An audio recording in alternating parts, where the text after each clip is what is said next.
All right, good evening, everyone. Welcome to tonight's City of Casa Grande study session. Tonight is, we're going to be talking, I have a presentation by the Fire Department on Station 503. Chief, you want to kick us off? Yes, sir. Thank you. Good evening, Honorable Mayor, City Council. I appreciate you allowing me to update you this evening on the construction project for new Fire Station 503. In terms of updating you on the fire station project, I'm also going to give you some background information to give you a little context. I want to clarify some other information that's been kind of circulating around about the fire department in the last couple weeks. We've been taking a very close look at the data, and it's very apparent that the fire department is performing at a very high level. We also have an extremely high customer satisfaction rating from the citizens, so we're pretty pleased about that. And I think that's not a secret. I think most of you know that. This is going to be our presentation. I've got Jason Santors here from CORE.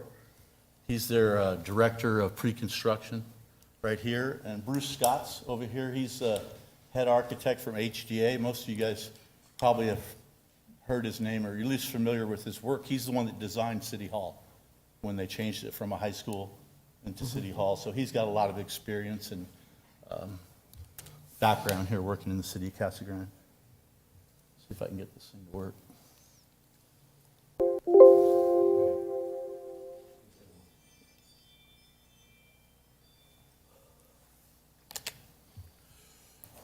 Perfect. Casa Grande Fire Department is now an ISO Class 2 department. We were a Class 4 4 or 5 years ago. That's a significant improvement. Having a great fire department relies on many things. Highly trained firefighters. We have some of the best firefighters in the state, if not the nation. They're very well trained. They get a lot of experience. We have great equipment. You guys provide a tremendous amount of top-of-the-line equipment for us to use when we're out on the streets. The last thing that you kind of need, and we're going to talk about tonight, is you need a safe and efficient place to house the firefighters and all that expensive equipment that you bought. This is one of the areas we've fallen a little bit behind. I think most of you guys are familiar with the situation we had out at 503s at the airport. I think most of you guys are pretty familiar with the situation at Station 501 and also at 502. Improvements need to be made, and we'll have to figure out a path forward on those things since the bond issue didn't pass.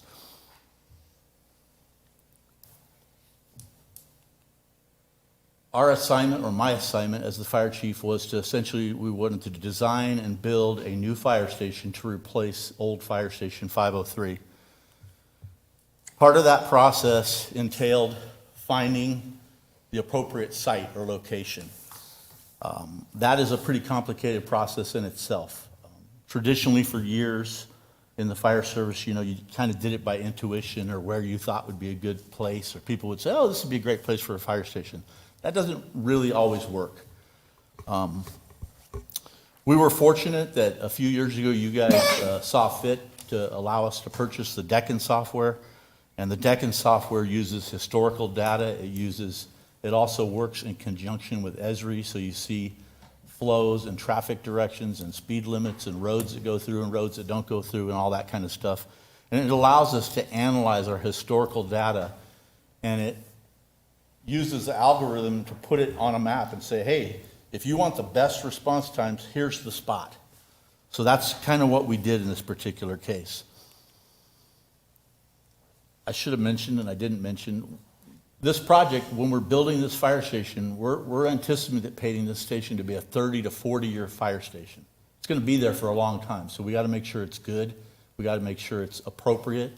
And I haven't been involved in the building or remodeling of a fire station yet where we didn't build the station and within a year you were already outgrowing that station, or you had other needs that you might not have gotten or looked into at the time. Our end game was to build a 30 or 40-year fire station to house all of our equipment in a safe and efficient, provide a safe and efficient workplace for our employees. I think the first part of the project of selecting an appropriate location has clearly been completed. what I want to talk about is the calls and some of our background information. In 2008, and this is for the benefit, I think some of you guys probably already know this, but we do have some new leadership up on the council, so I want to kind of cover this. In 2008, we added Engine 504. That was our fourth engine company. We were responding on about 6,000 calls a year at the time. Population was about 42,000, and that's the 16 firefighters plus a battalion chief. In 2022, we still have 4 engine companies. We haven't added any additional. We now ran 12,490 calls in 2021, so it's doubled. The population is 58,000 plus. And obviously, that doesn't really count when the population swells for our winter visitor count. But it's still 16 firefighters plus 1 battalion chief. So we've kind of fallen a little bit behind on that, and we're trying to make appropriate steps to change that. But if he told me today, okay, you can have 2 more engine companies, that's great. I don't have a place to put them. So that's why we're kind of trying to move forward with all this stuff. We have to do a number of things to make these things happen. This year, we're on pace to be well over 13,000 calls in 2022. We've basically run out of space to house apparatus. We've run out of space to house personnel. We need to properly house our ambulance for the CON program. So I don't want to bore you with a whole lot of information, statistics, but one of the things that departments use is, besides response times and turnout times and the typical things, they also use UHU, which is unit hours utilization. And unit hour utilization is, it's a process or a formula where it's straightforward. You calculate the number of calls you have by the number of hours and that you have for fully equipped and staffed vehicles in your system. And you can use historical data. Some places will just say, okay, 1 hour. We'll count every call as 1 hour. Here we're fortunate with Deccan, we can actually calculate from when they're dispatched to when they're clear. So we can use the actual data, so we have the actual really time. So we know that it's very accurate. These numbers don't mean a lot when you're looking at them, except for the fact that what you want to be is around 10. We've got Engine 501 at 12.3, which is over 10, which is not good. You've got LT 502, the ladder tender is 11.07, over 10, not good. The LA unit that we just put in service a year or 2 years ago, is at 9.17. So it's quickly approaching 10. So Engine 503 and Engine 504 are in the mid-7s, and that's appropriate. That's good. We want to be around 10 or under 10 for sure. The current makeup of our department is still essentially the same with the exception of the low acuity unit. We have the 16 firefighters. We have 2 firefighters on the low acuity unit, the 3 firefighter rovers, and a battalion chief. The rovers aren't typically roving. Here's what I found. The rovers aren't typically roving because our rovers fill in for vacations, sick leave, PTO. They basically fill in for people being off. And with the number of people we have now, our rovers are typically filling an existing opening for somebody that's working. We are in the middle of a recruitment process right now. I just wanted to kind of briefly touch on that. We are seeing a huge downturn in the number of people that are applying for firefighter positions. I have Scott Benzing sitting in the second row over there. He's specifically working on EMS and recruiting right now. We're trying to determine some of the causes for that, but a lot of it has to do with a number of departments in the valley are hiring right now. We also have places like Phoenix, who's offering a $7,500 bonus to sign up and go to work for the Phoenix Fire Department. So it's not something unique to us. It's not unique to us. It's happening to everybody. Everybody's having trouble getting recruits and bringing recruits in. And we have some ideas. We're going to present. We presented one of our ideas to the city manager, and he was supportive of it, but he needs more information on it. But we're trying to bring some more education and training for kids and citizens here in Casa Grande to funnel them into the fire service. And I think we'll be successful with that. Unfortunately, it just takes a little bit of time to get that kind of stuff established. I just wanted to show you briefly what it costs. When we take a recruit and send them to the academy, it's $8,000 for his safety gear. Uniforms are another $980. You have to have a physical exam, which is $850. We have to pay the academy $4,500. and they have another $1,300 of miscellaneous equipment that they're required to have. So we try to pick very carefully the people we send there, because if they don't make it to the academy, we just lost that money right there, and we don't want to do that.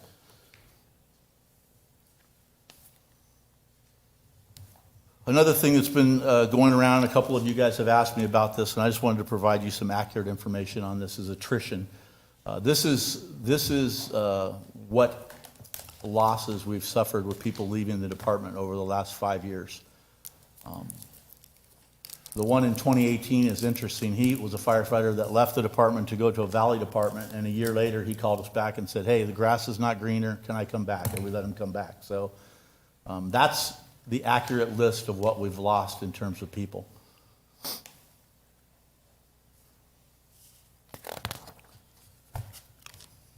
Now to the fire station. I think most of you guys have heard of the NFPA, the National Fire Protection Association. They have hundreds of codes and standards pertaining to the fire service. And as you might suspect, they have dozens of codes that pertain to the fire station. You guys also are familiar with the fire code. You guys have adopted the 2018 International Fire Code as the standard that we use here in Casa Grande, that we hold for all businesses and stuff being constructed in the city. When you're building and designing a fire station, it's vital that you have a solid working knowledge of all these standards, because all that stuff has to be incorporated into the station. We put together what I consider to be a really strong team. This wasn't a one-person or two-person thing. We had Bruce Scott, we had Jason, we had their construction managers in the room. We had a representative from the labor organization. We had originally we had Nick Stalter, but then when he left, we had Manny. We've had a bunch of people on the committee and on the group that's been involved in the fire station design. It wasn't a one-person thing. We had a very large collaborative group so we could get input from everybody on the fire station design. Using the Deccan program, we were able to design kind of a system-themed approach where we can look at the whole city and see where, because we're building a 503s and we expect to build a 501s and a 502 shortly thereafter, we want to make sure we're placing all the fire stations where they need to be, again, for the next 20, 30, 40 years based on population and some of that sort of thing, and building and construction. We found the perfect location. Pinellan Rodeo was the perfect location. It worked out well. There's only one problem with that location, and we're working through that problem right now. We'll probably talk about that a little bit, or Jason will talk about that in his. We had some limitations because of the sewage and how that works and how we're having to get to the sewage system. It wasn't real strong on that corner. The important thing is we didn't guess or use intuition. We picked that location because it was the appropriate location to provide the best response times and to support the fire department. And then the bonus was that we already owned that location, so we didn't have to buy the land. So that was a significant factor. We had a lot of discussions with the command staff, and myself had discussions with our city manager to make sure we had his guidance and direction. We have to be mindful at our fire stations that we do use cross-staffed apparatus. In other words, at Station 502, what that means is we have an engine company there and we have a ladder truck there. If it's an engine company response, they respond on the engine. If it's a fire, they get on the ladder truck and go on the ladder truck. So it's cross-staffed. The same people go on both rigs depending on what type of call it is. And we have other stations like that as well. Station 504, it's the same thing. The hazardous material unit is stationed there. So they're on the engine company. If it's a hazardous material call, they get off the engine company and get on the hazmat unit.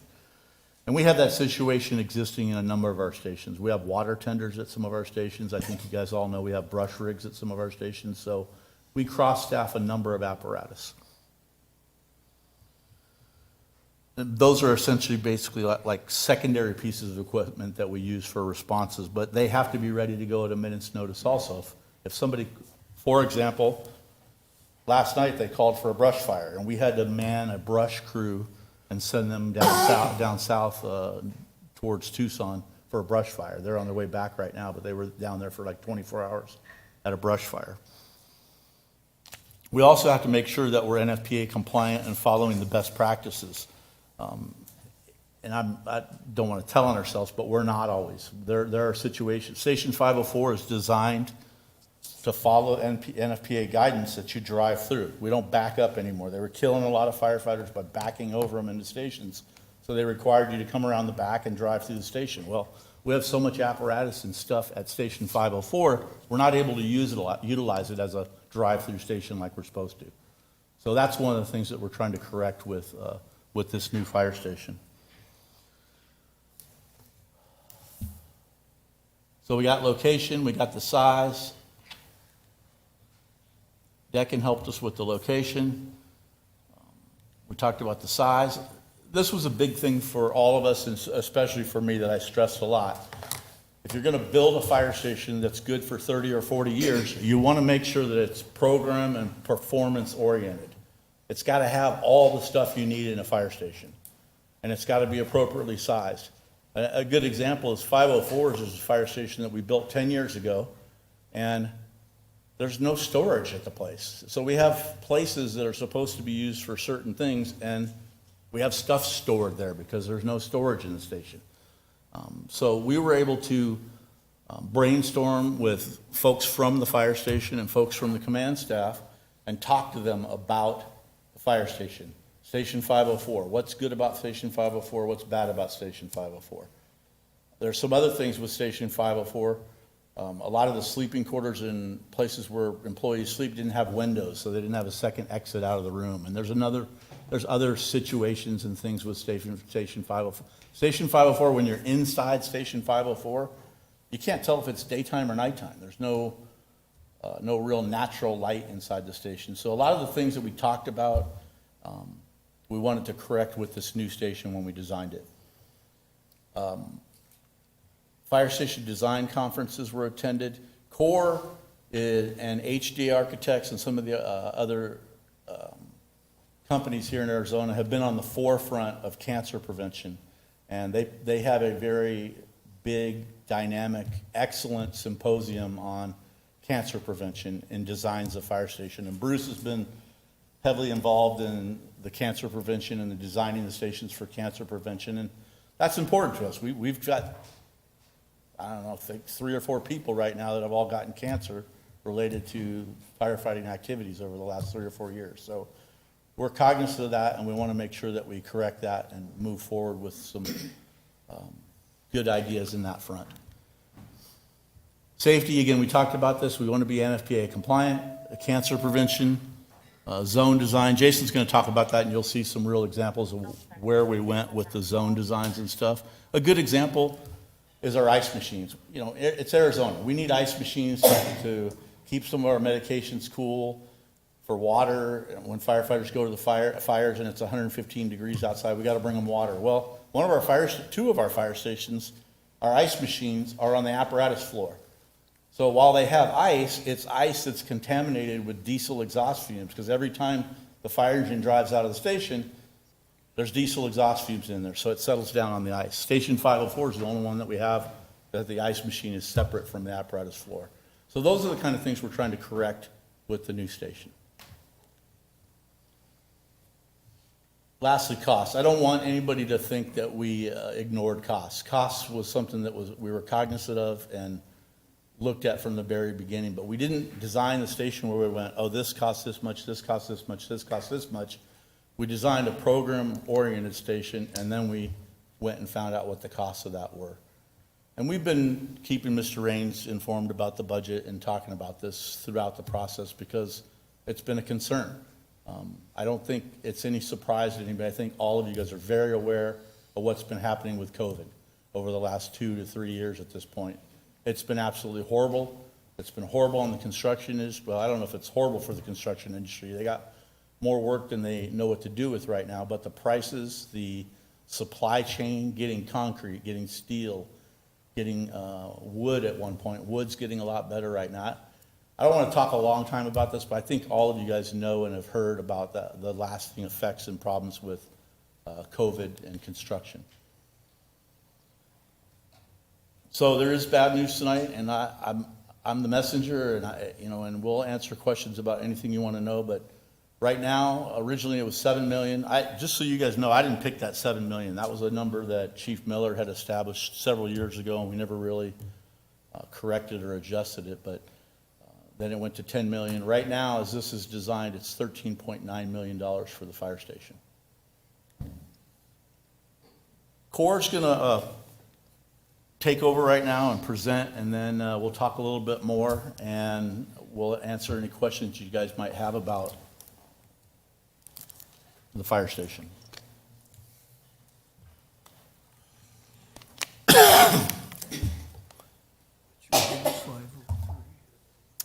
Perfect. Can you guys hear me all right? Awesome. Honorable Mayor, distinguished members of the council, my name is Jason Santor, Director of Pre-Construction with CORE, representing the design build team. And really just wanted to take this moment, thank you for allowing me to come in front of you this evening to really kind of tell the story of kind of how we landed at really that last slide that Chief kind of talked through, and really what steps got us to there, and kind of what are our next steps as we kind of move this project forward. So the agenda that I'd like to kind of talk through, first to kind of highlight what Chief mentioned about the clean public safety buildings, the clean PSB initiative that CORE put together to really look at the health and wellness of the first responders who are going to be living in this station day in and day out. Talk about the project history a little bit, the current project design, the project budget evolution from the day we were hired to this moment in time right now, options for the council to consider for this station, discuss the schedule as it relates to the design and pre-construction that remains, as well as the construction schedule of the station, and then open it up to discuss next steps and answer any questions that you guys may have. So starting with the clean PSB, really the theme that we really heard from Chief is making sure that the firefighters who are really living in this station, their health and wellness is taken care of. That was one of the priorities, the big picture outcome goals of this project from the beginning. And we took a couple steps back to look at the vision of Casa Grande Fire Department. And really this stuck with us with the Casa Grande Fire Department will be on the leading edge of fire service trends as they expand to meet the dynamic needs of the growing community. And one of those leading edges of fire service trends is creating these clean buildings, making sure that we're intentional about our decisions of how firefighters kind of live in the station when they come back from calls, how they are going from a dirty zone to where they're living, and they're not bringing those dirty elements like carcinogens back into their living corridors. So that was really one of the focuses that we had kind of leading into the initial design of the project. So what we've done to kind of highlight what Chief introduced is CORE put together an initiative. It's called Clean PSB, Clean Public Safety Buildings. And really, we took this initiative to understand that hot zone design is something that is important. It's a standard. It's really a standard, but what can we do as the design build team to take that a step further and really look at some other considerations with our designer to prevent carcinogens from spreading from one area to the other, to look at the emotional health of the first responders. As mentioned on 504, you might not know if it's day or night, so introducing natural light into the station. Exhaust and air systems for the apparatus bay when they pull in and they park into the station, taking the fumes from their exhaust pipe and extracting it out of the station so they're not breathing those. Looking at cardiac stress elements, sleep deprivation, and decontamination rooms, which I'll talk about here in a second.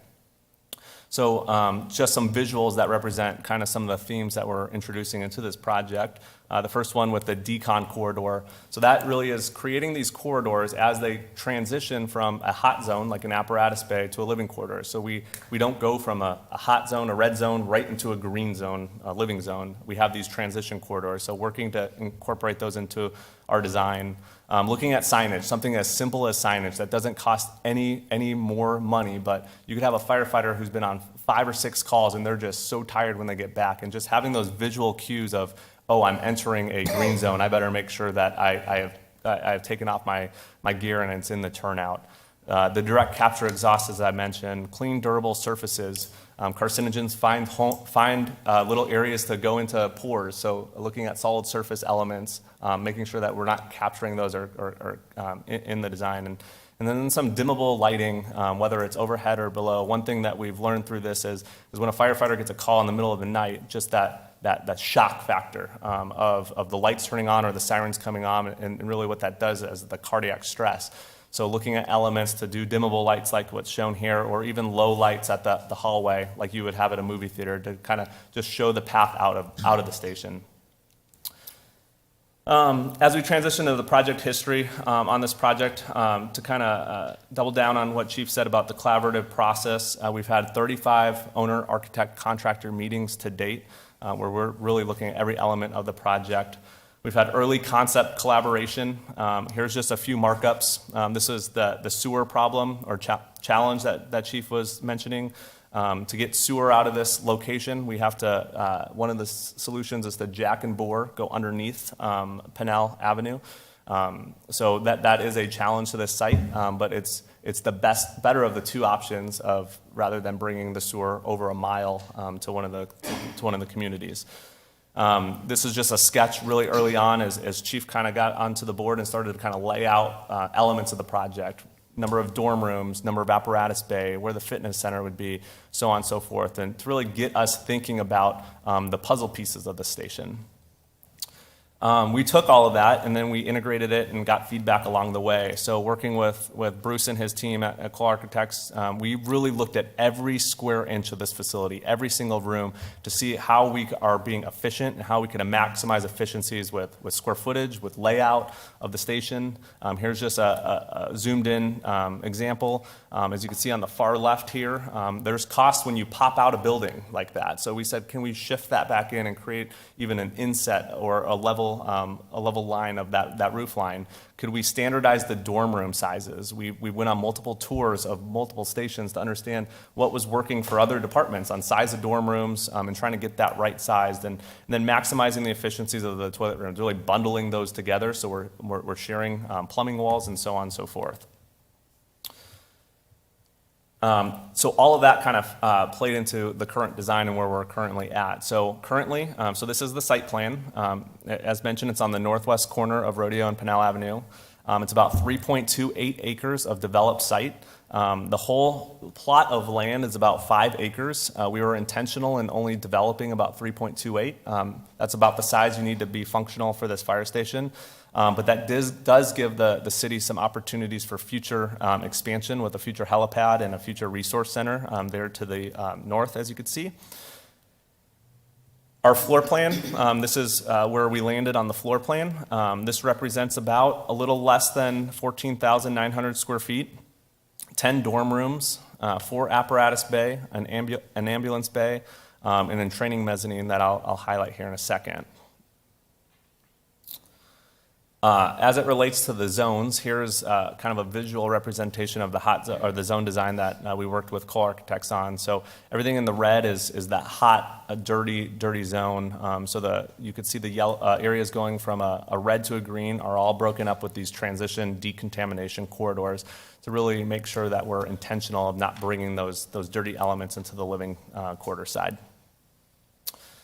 Here is a rendering of the current design as we look at the front of the station. And then I'm going to play a quick little video of kind of a fly around of the station. So here's the front of the station. You can see the four bay doors, the front entrance there to that side, and then at the back of the station, the ambo bay, separate bay from the actual apparatus bay. As we kind of continue to fly around the station, you'll see the area where the people are working out. That's right outside the fitness center, so they could have the indoor-outdoor kind of elements of fitness. Here is the entrance as we look at the station from the west going east, and then the front entrance of the station. So there's translucent panels in there to provide natural light into the station. As you walk into the station, the dining room or the kitchen is immediately to the right, and then the dining to the left. As you can see, that atrium, as Chief mentioned, to kind of create that space, that natural light, inviting atrium, following the themes of the current Casa Grande Public Safety Complex as well. As we continue down the station, here is a view of the day room, and then to the left here is the dorm rooms. And then as we walk into the apparatus bay, right before we get in there, there's a workspace, so a workroom where they could work looking into the apparatus bay. and then enter the apparatus bay. You can see the natural light as well from the translucent panels, as well as the bifold apparatus bay doors. These doors the speed of them opens a lot faster than the overhead doors for response time to the calls. Here is the training mezzanine that's incorporated into the station. We felt that it would be a good opportunity to create a training condition for the first responders. So as we look at the project budget evolution, we first started with providing a conceptual estimate. From that conceptual estimate, we looked at some square footage options to, again, challenge ourselves to make sure that we're being efficient on the program square footage, and then look at some facade, exterior elevation progression. All of that feeds into our current estimate, as well as our overall project budget. And we separated those out, knowing that construction plays a piece of is a piece of the pie, but it's not the whole picture. So we wanted to kind of separate that out. We know there's other project costs on top of construction that we'll kind of walk through. So starting with our conceptual estimate, what we did early on is, it's really probably hard to see in really little, but we put together this estimate that we broke it out 18 different ways, so we weren't just providing a cost. We wanted Chief and Larry to understand what every single dollar and cent was costing for each element of the project. From there, we were at about $11.8 million for construction. From that point, we knew we were over budget, so we paused and said, okay, before moving the design forward, we need to look at other station sizes to see if if there is an opportunity to go down from about 14,900 square foot to something less and still be able to maintain program. So we looked at 3 different floor plan option sizes. The first one was about 12,600 square feet. The second one was about 13,100 square feet, and then the 15,000 square foot option for number 3. From that, again, challenging ourselves and working through this, we landed on that option 3 of that 14,900 square feet. Once we got our floor plan kind of defined and drilled down, we started looking at the exterior of the building. We wanted to get our programmatic space figured out and then look at the elevations. So originally, this is an elevation that was kind of proposed. It was a very generic flat roof, didn't create a lot of excitement for the station. It was masonry, but didn't have a lot of curb appeal, especially being on Pinal and Rodeo. So from this original elevation concept, we looked at an option for a curved roofed option, incorporating some translucent panels, some metal panels, and really having it be prominent on that corner of Pinal and Rodeo. And we looked at a similar one, but without that curved roof, but more of a sloping roof condition. And from there, we landed on that curved roofed option. So all of that then plays into our current estimate, our current construction cost estimate. So our current construction cost estimate is about $11.2 million. Within that, I wanted to pause and kind of walk through. There are some contingencies that we have exposed to the city. We have a 2.5% construction contingency recommended, a 1% design contingency, given that this price was given at about a 60% drawing. So that 1% design contingency would help bridge that gap from the current stage of design through the final permitted set of documents. And then an escalation contingency of 1%, which I'll kind of talk about the market conditions here in a second. We've broken that 11.2 into off-site costs, as well as on-site costs, and then building costs to really understand the differences there, and then provided the city with some alternates to consider for parking canopies, for landscape and trellises as well. All of that plays into the overall project budget. So just to spend a few moments or two to kind of walk through this. So the top section is the professional services. So that is the design and pre-construction costs for Core and Cole Architects, HDA, to kind of work through the design of the project. Section B is the current construction cost, that 11.2 that I just showed. And then there's other costs, as previously mentioned, that were a piece of the pie, but not the whole pie. There's items such as the dispatch equipment that Chief will have to purchase, fitness equipment, air compressors, power company fees, appliances, some of those that make up the usable space once the construction is over. We did include a 5% owner contingency that would be outside of the construction cost as sort of that insurance plan, if you will, for the city. That currently represents about $560,000. And then lastly, Section D is FF&E, the mattresses, the kitchen utensils, tables. So that kind of all represents that number that Chief mentioned of about $13.9 million. So from there, to give a little perspective as to how that's informed, how that estimate kind of came together. So market conditions are one aspect that are playing a big role into the current number. So what we've done, CORE, we've been studying the market every quarter for the last 15 years, and really it's been hyper over the last 2 years.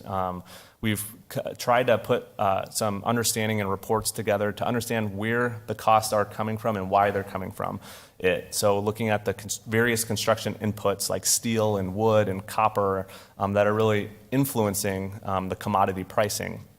We've also looked at supply chain disruptions and the labor shortage that we're having. There's about 3 projects here, 3 mega projects in Arizona, the Taiwanese semiconductor chip plant, Intel, and Facebook, that are really taking a lot of our skilled labor, and it's really having an impact on a lot of these public projects to be able to compete with those projects to get that labor for their projects. But that isn't what we're here to we're here to understand it, but not use it as an excuse to where costs are. It's really an opportunity for us to look for alternative materials to offset those challenges. One point of optimism I wanted to kind of highlight here is construction for government. As you could see, from August 21 to August 22 from this AGC report, it went up about 18.6% over that 1 year. To put a little of that into context, that's about 4 to 5 times what we would see in any given year normally. The silver lining at the end, though, is the rate at which costs are increasing has started to level out. And they're not going down from what we've seen, but they're not going up at the rates that they have been over the last year. So what has the team done specifically to address that? We've tried to be intentional about the materials that we've selected as part of this design. This is a 30 to 40 year building, as Chief mentioned, so it's a masonry structure. And instead of having a masonry structure and then cladding it with a whole bunch of different elements, we've looked to have our masonry structure as our finished product. So we're actually incorporating a shot blast standard gray CMU product that is very cost effective, and the lead times are pretty minimal. Steel joists, costs of steel have gone up. So we have steel on the apparatus bay side, but on the living quarters side, we have a wood roof structure, kind of following the trends of the commodity of the wood scope, the rough carpentry, as well as the exhaust systems for that apparatus bay. There's multiple manufacturers out there, and working with Chief, we've decided to move forward with the MagnaGrip exhaust system, which is about $70,000 to $80,000 savings for the city over that Plymovent system. CORE, again, has not only looked at a perspective of getting subcontractor bids, we've quantified the entire scope ourselves as well. We wanted to make sure that we knew exactly how much, on this example, how much building concrete, how much slab on grade, how much footings that we have, so that when we did get numbers from subcontractors, we could make sure that we're on the same page. Here's an example of our quantity takeoff of the ceilings of the station. From there, not only do we quantify it, but we put together, CORE puts together our own detailed estimate, which really takes those quantities and assigns unit costs. So that way, when we get a concrete subcontractor number for this example, and it is around ours, we know we're looking at the same project. If we get a number that's $400,000, we know that there's a red flag, and we want to really dive into that a little bit to make sure that there isn't a mistake that's being made. So we did that for every single scope of this project to really challenge the market numbers that we received. We did continue collaboration. Here's an example of our request for information log. So as mentioned, the drawings are currently at about 60%. So there is 40% that's not drawn. So we want to make sure we're asking questions in pre-construction, getting those questions out to our subcontractors so they don't have to guess. When a subcontractor subcontractor has to guess. They're going to inflate their number and put padding in there. And the last thing we want is contingency on contingency, because then it's not a true reflection of what the project cost. Market value feedback. So we went out to subcontractors. Here's an example of kind of our bid invite. We received 118 subcontractor bids, 6 of those from local Casa Grande subcontractors. 118 bids. There's about 30 to 35 trades on this project, so that's an average of about 5 per trade, which in this market right now is really good to get. Subcontractors are being extremely choosy on the work that they're going after. So to be able to get 118 subcontractor bids, there is attraction to this project in the subcontractor community.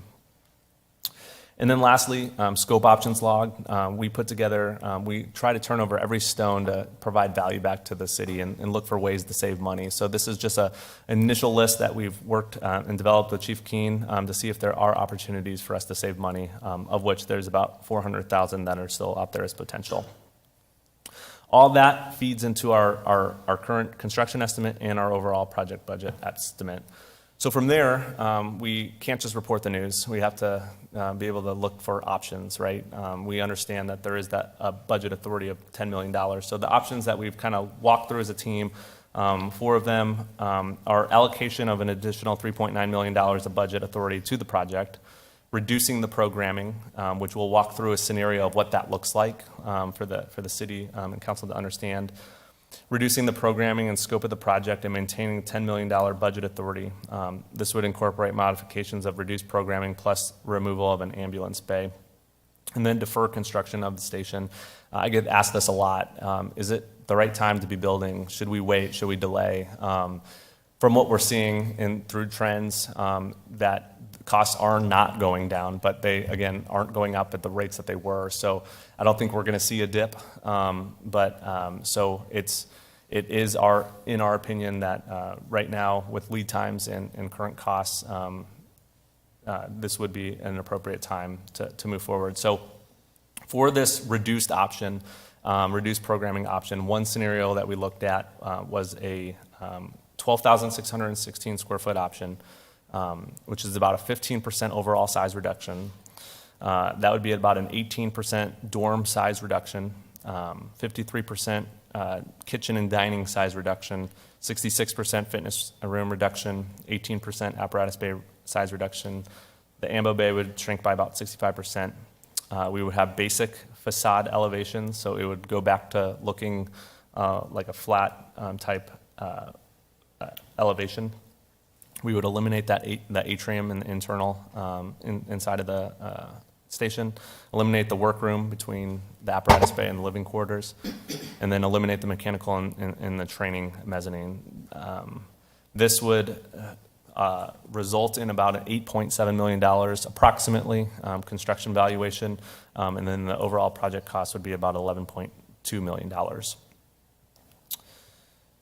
And here you can see those numbers kind of played out into that overall spreadsheet that I previously showed. As we transition to schedule, so we put together a schedule, and really what this is really representing is once we receive direction, whether it's the current design direction or a modified, our design team needs about 7 weeks to complete the design at its current stage. If it gets redesigned, that duration would have to be modified. And then this current approach shows us getting a permit in hand at the beginning of March. And then we would start construction towards it would be site construction towards the end of March. And a lot of that start date of March is dependent on the lead times of materials. Right now, electrical gear is over a year to get once we order it. And mechanical units are a long time currently as well. So that's what dictates the 12-month current construction duration. So next steps, and then again, part of these next steps are the dialogue, but we just kind of outlined next steps being the discussion and city direction of design and budget. From whatever direction that is, we finalize the design, start that early procurement of materials, and then ultimately start construction and hopefully get the firefighters in here 12 months after we start. So with that, I think that is what we had, and open it up to conversation. Mr. Lavender. Jason, can you go back to where you got it down to 11.6, please?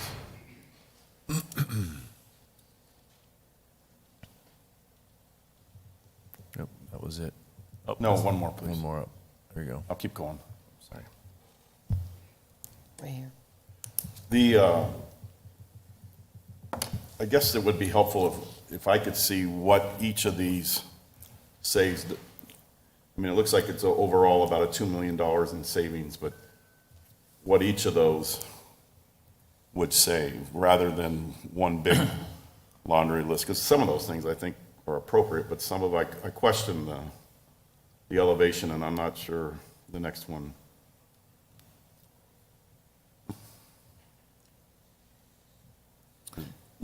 Yeah, so when we look at kind of the sacrifices of the building square footage, going down from about 14,900 to 12,600, each of these spaces have different costs per square foot, Right. if you will. Apparatus bay construction is a lot cheaper than dorm room construction. It's a lot more concentrated there. But we could start to identify if there are certain elements of the program of the building, what the costs would be for each individual kind of breakout. And then for the elevations, that's something we've studied as it relates to, it's more than just the roof. It's the translucent panels, it's the metal facade, like the metal panels, the red facade panels, it's the glass elements of it. So this is very similar to a station that actually Core and HDA recently completed, but it does come across as more of that basic kind of flat line, not a whole lot of breaking up of the elevation type station. Yeah, we've been to the station, and we visited that station. It's just not attractive. It's not, it's a flat roof, unattractive, gray building. And what we're trying to do here, this is on the corner of Pinnell and Rodeo. We're trying to make a statement and make it look good and make it look appropriate for the neighborhood. There's a large housing tract going on the south side there. Coyote Ranch is on the other corner. An example at that station, these dorm rooms in our final phase are about 120 square feet. These dorm rooms in this station, the reduced size, are about 90 to 95 square feet. And we looked at them. They look like, honestly, they look like jail cells. They look like little prison cells. And that's not really what we're looking for or what we want. And I hope you understood, Chief, I wasn't at all, that's why I wanted to see item by item. No, I because got you. there's- Your process. Maybe there's a happy medium between the 11 point and the 13 million as well. Yeah. But not seeing that and just seeing the 2 million in cuts, because some of those, I agree that we want to build a building that's going to be comfortable for 30 to 40 years. And that's the thing that's important. I think I want to make sure everybody really understands this. This wasn't, like I said, we met 35 times. Who meets 35 times? We met 35 times talking about this stuff. And we went through every single room in the station. And we looked at ways to make rooms smaller. We looked at ways to make the room more efficient. We changed a lot of stuff. And we got it down to now where we think it's at the bare minimum that it can be for a 30 to 40-year station. A good example was those dorm rooms. I mean, the dorm rooms, when we went and looked at those, were horrible. I mean, you could barely turn around in the room. Obviously, I want to find out a way to go with option number one. I get that it's a difficult decision, but to support public safety and to build a building that costs this much money, I think it's important to build a station that's appropriate sized and that it's going to last for the next 30 to 40 years. And I didn't really hit on this a whole lot, but and I think a couple of you guys know this already, but we're building the station. There's a reason for putting that station at that location, and it's a dual house. In other words, we can put two engine companies there. The engine company can go to the south, and it can also go to the north. And while it's not exactly the situation, we don't have to build two fire stations. We only have to build the one fire station, and we get fire engines that can go both directions here. But and we put a lot of thought into this, and it wasn't, like I said, this wasn't just something we slapped together. We met 35 times, we went through every single room, and there's a lot of rooms that are different in this. That one drawing that I drew on the board at the very beginning, I mean, we had one we drew on a napkin while we were eating lunch when I first started. So we and the whole committee kind of went through every room, and we looked at stuff, the materials and stuff to build the room. I mean, there was a conscious choice to say, you know what, we're not going to go with the steel roof over the living quarters. We're going to go with wood because now wood is coming down in price. Let's switch that to wood. So this evolved all the way through as we were designing this whole thing. I just wanted to kind of let you know that. Bob? Chief, a couple of questions, and then I want to make a comment. Yes, sir. How does, with these limitations, you mentioned the dorm rooms that were, the smaller dorm rooms were like jail cells. How does that compare with Station 4? And also, what is the total square footage of Station 4? In terms of Station 4, these dorm rooms at this new station are just slightly bigger, I think. Not a whole lot bigger, just slightly bigger. But the reduced size would be smaller? Yes. Okay. And that was one of the issues we had. Like I said, we went and visited the station that had the smaller ones, and it was just really tight. And our people go into that room and they stay into that's their room for 48 hours. They live in there for 48 hours. And it was honestly like being in a little prison cell or a closet. It was terrible. The 90 square foot rooms were not good. Okay. This 120 square foot room gave them enough room for their beds. Gave them a little desk in there so they could work on their computers and stuff like that. And what is the square footage of Station 4 compared to this? I want to say it's around 13,000 square foot, Oh, really? 12,500. Except for, and the difference with Station 504 is there's an additional bay on this station, and then there's also the ambulance bay. So we're getting a lot more stuff for that square footage. Okay. The additional bay and the ambulance quarters. And then my comment, of course, we have to be frugal. We have to manage the funds of the city. And my overall question, and I'm not sure who to ask this of, maybe Larry, what shape are we in? Is that an impossible goal to add the money to this project, or are we strapped and we need to make the cuts? Mr. Mayor, members of the council, Councilman Huddleston, certainly we have a heavy capital improvement program that we're funding.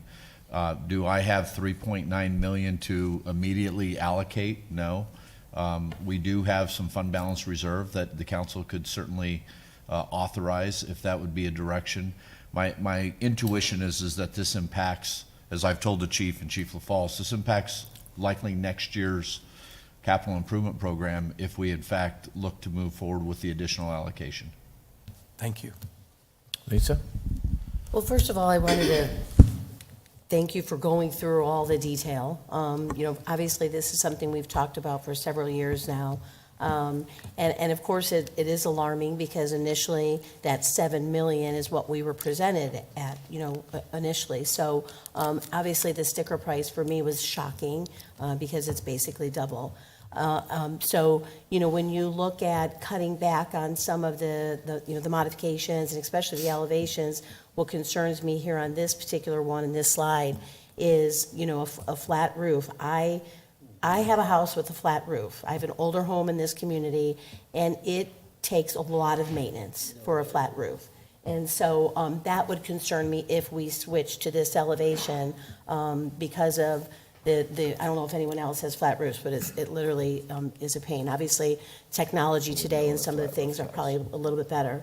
But I'm kind of with Councilmember Huddleston as far as, we have to do our due diligence. I mean, obviously, when we're building a house that's going to be 30, 40 years, we have to go through all the steps and make sure that we're within a budget. And we're spending, taxpayers' dollars. And so I'm torn because I feel that we need to come a little closer to that 10 million, but some of these sacrifices concern me. So I don't know if there's any, I know there was something that you said we can, if we adjusted maybe 400,000, was there some, you said there, on one slide, it showed 390,000 was, I mean, that's something that is pretty clear that we can reduce without going through many of these sacrifices. Was there something like that in one of the slides? There potentially could have been, oh, yeah, yes, our scope options log, yes, sorry, Right, yes, right. exactly. So and going through these, it shows an 18% reduction, a 53% kitchen and dining, a 66% reduction in fitness. But what does that mean? 66% of, the plan, but how is it different than some of the other stations? I mean, can we live with some of those smaller, some of those reductions? So I know it's time, we know we need to, this station, obviously, and I thank all the firefighters for being here today, and, we know we have to work on our stations. Of course, it's really disappointing that the bonds did not pass, and so we have to look at that too, because the public obviously didn't vote for that. So I just would like to see if we can make some type of sacrifices, see where realistically where we can bend, and if we can look at some of these and try to do a little bit more to just streamline those costs and see what we can live with, but still make it, a nice building. We want to attract good, people. Obviously, the building makes a big impact with the equipment. You talked about that earlier, Chief, that we do a good job with our equipment. So, I just don't know if there's something we can do to just streamline it a little bit. But I'm not for the flat roof, for sure. I appreciate that. Again, when we talk about stuff like ambulance bay reduction, the ambulance bay, we built the ambulance bay so it can be an ambulance bay. It could also house a battalion chief's vehicle. But if you're gonna have an ambulance bay, you have to have storage for all the medical supplies that we put in the ambulance. Every time they go on a call, they have to resupply. So when you talk about reducing things, it eliminates programmatic stuff that we talked about, and that's what we talked about during the presentation. So it's simple, and I get it. That's what Jason does. Jason says, oh, we can reduce this, but Jason is a great guy, and I love Jason, but Jason's not gonna be in that station putting ambulance supplies in the ambulance and trying to figure out where they're gonna be stored and where they're gonna be in the station. So while he did what he was supposed to do, it's my job, and what you hired me to do was be your expert on the fire service and to tell you guys that the bigger station is what we need. That's a station that's gonna be here for 30 to 40 years, and I'm telling you, mark my words, 5 years from now, that station will be too small. Well, I think, And we'll Chief, regret that we didn't build the bigger station. and of course, that is concerning, because I was on the council when we built Station 504, and at that point, it was top of the line, it had everything, moving forward, it was good for 30 years, so of course, that's concerning too, I mean, it's like, where are we gonna be, when we build the next one, but I know, it's changes in all equipment, technology, everything else, we need, we need the what's necessary for you guys to operate. I've lost a lot of sleep over this the last 3 or 4 weeks, and so has he. This was not something we took lightly, having to know. come and talk to you about this and ask for more money, but we need more money. We need the money to build the better station, because if we're supporting public safety, that's what you have to do to support public safety. We need the fire station to last for 30 to 40 years. We need to be appropriately sized, that we need it to be able to do what we need the fire station to do. Having to walk down a hallway and see stuff stored in the hallway is not what we want to do. We want appropriately stored stuff. We want to follow the cancer prevention stuff. You guys spent a ton of money buying second set of turnouts for everybody on the cancer prevention stuff. Second set of turnouts doesn't do a bit of good if we don't follow what we designed in the station, following the green, yellow, and red zones. So, I've said this to some of you before. I've been in the fire service for 38 years, and I've been through these kind of things before, and I've been through these kind of proceedings before. And when you start we really consciously came up with the right size station. When you start going down a list like this, and I'm not saying it's not your right to do it and that you guys aren't able to do that, but if you say, okay, well, I want to do this one, and this one, it completely changes the program of this fire station. You know, we looked at the appropriate size for all these rooms. When I say we sat down, we literally sat down and went through every single room to make sure they were right sized. But, you know, when you talk about, okay, eliminate the workroom.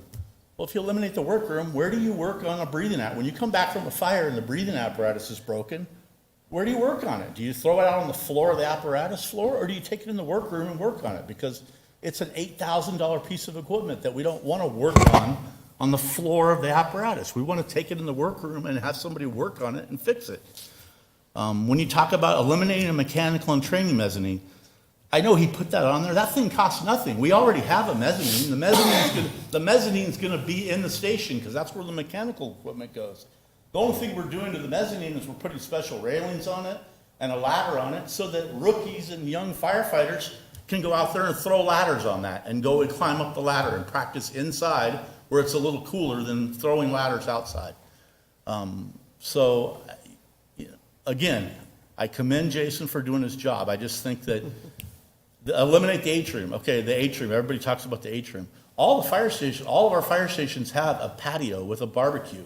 There's going to be a patio or something on the station, whether it's on the back of the station or in the middle of the station. We're going to have a patio.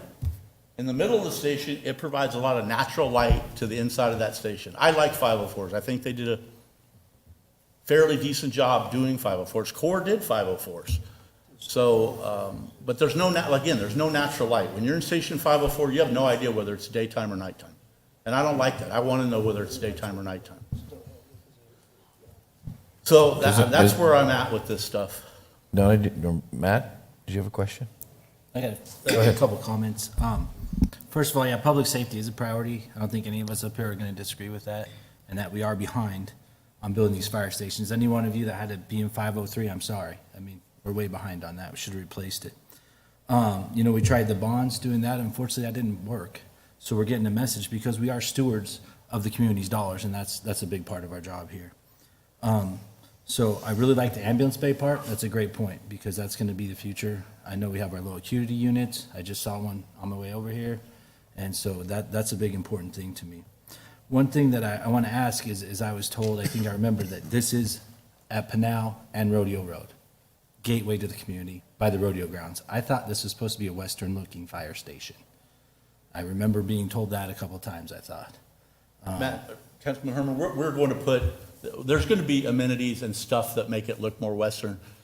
When we put this presentation together, and Bruce's team did a great job on the flyover and stuff, we haven't been able to make a lot of those kind of changes and stuff, but stuff like that is stuff that we'll be able to do on the outside of the station that's not much cost and won't cost a lot.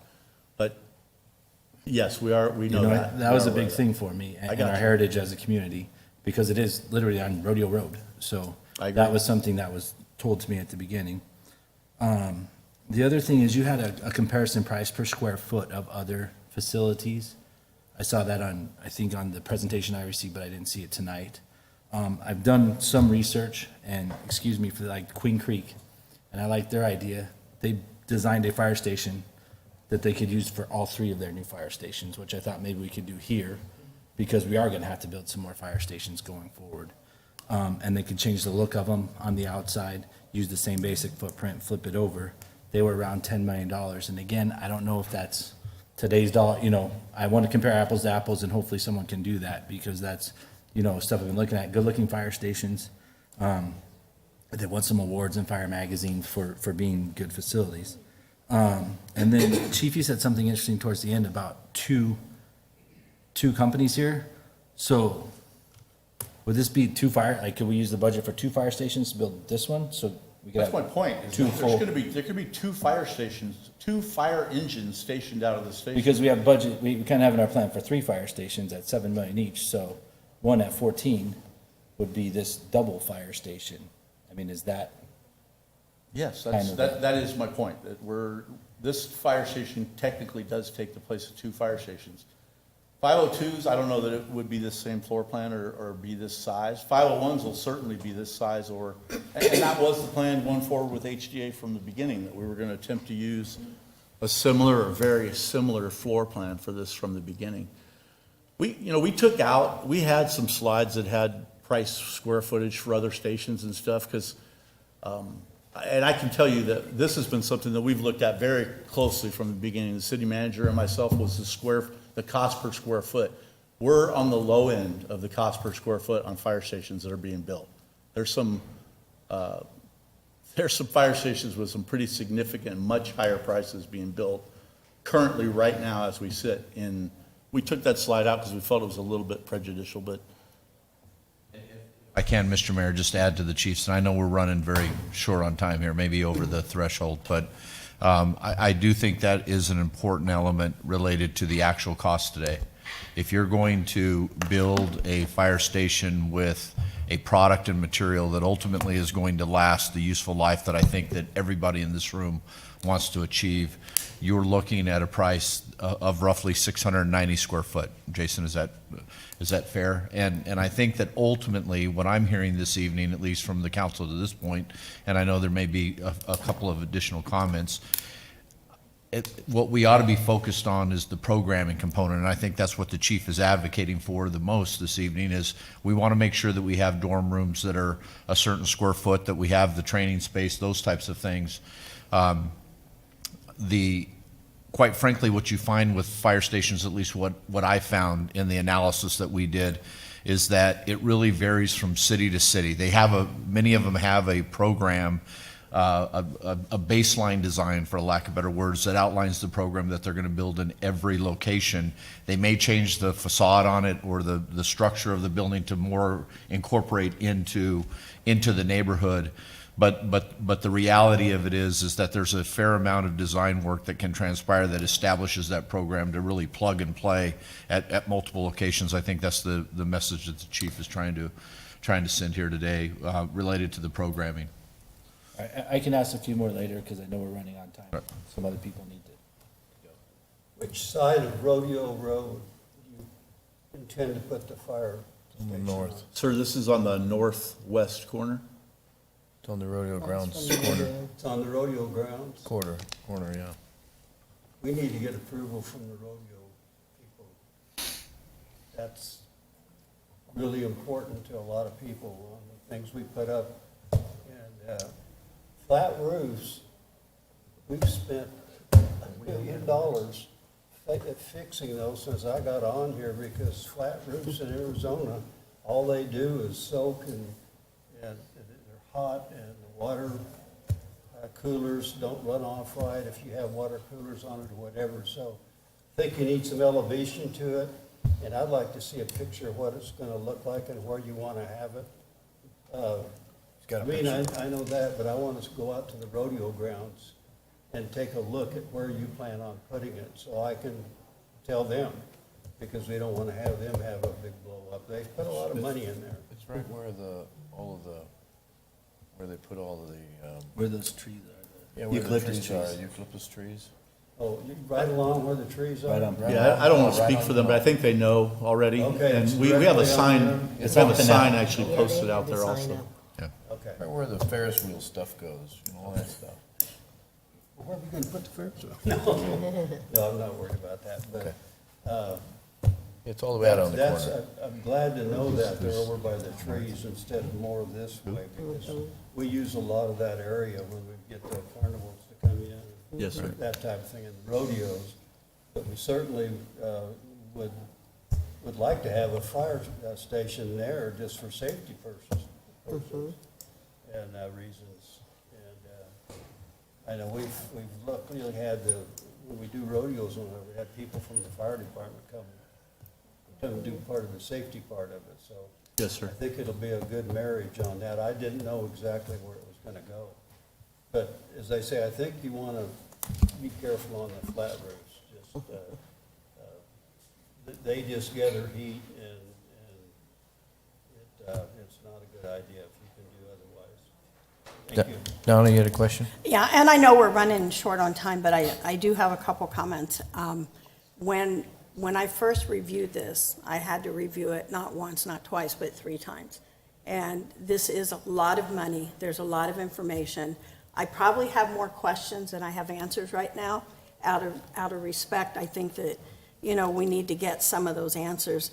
I am always, and Chief, you took me around to every building that we have, and I'm 100% behind the fire department. The safety of our men and women are number one priority.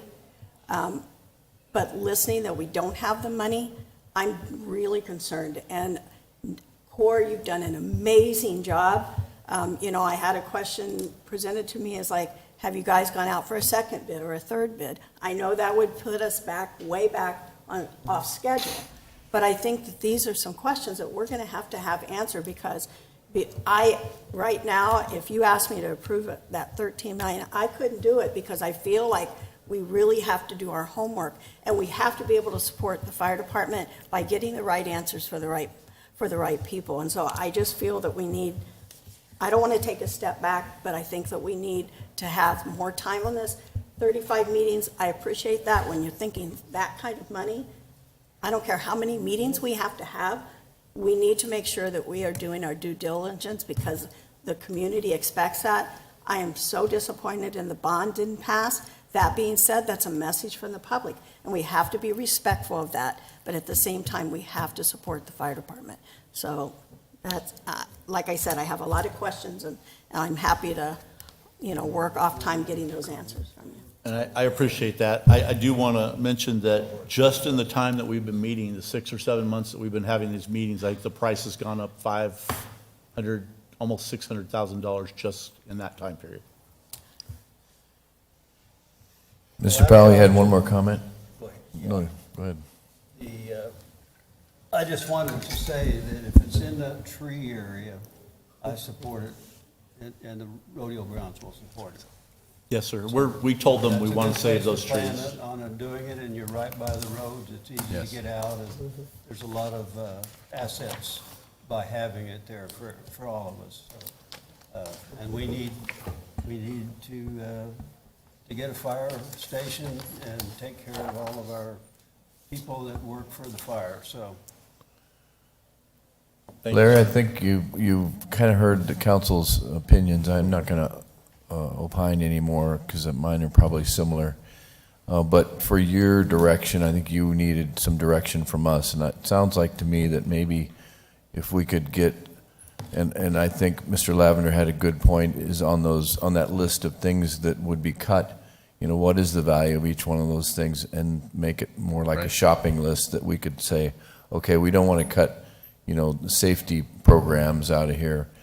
And so anyway, maybe if you could get us a little more information on that. Obviously, we don't want to push this down or kick the can down the road too much further.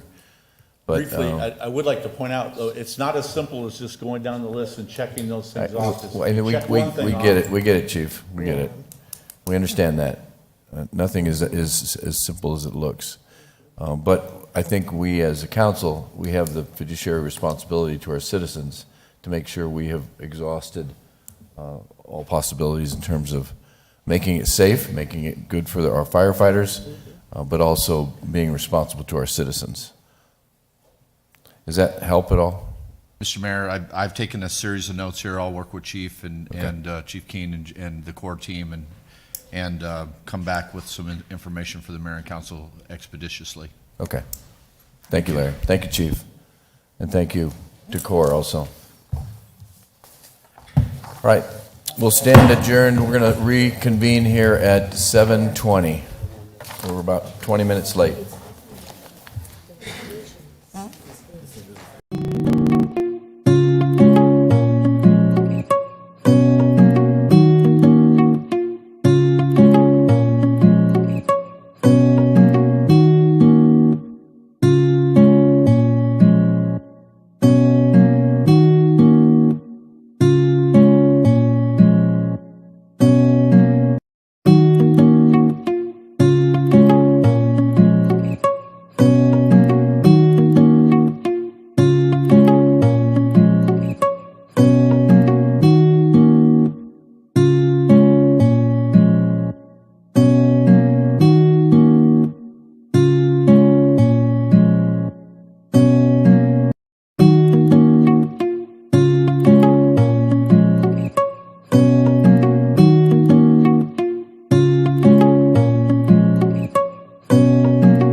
right, good evening, everyone, and welcome to tonight's city council meeting.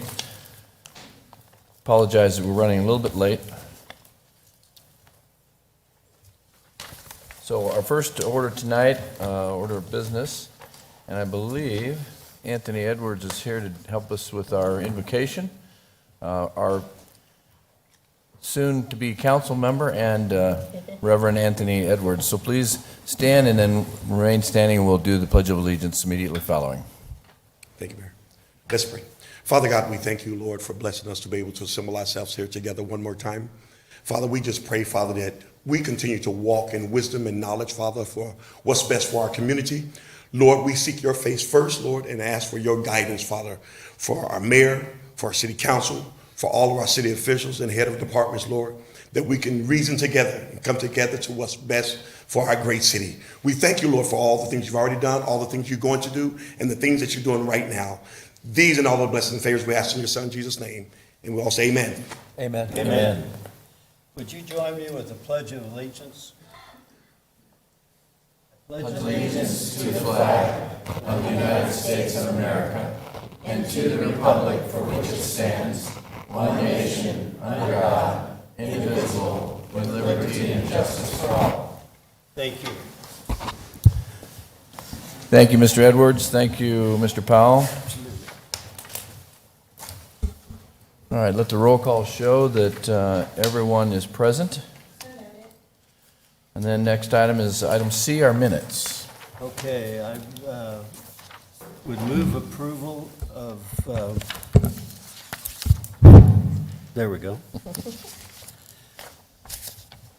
I move approval of the city council regular meeting minutes of November 7th, 2022, as presented.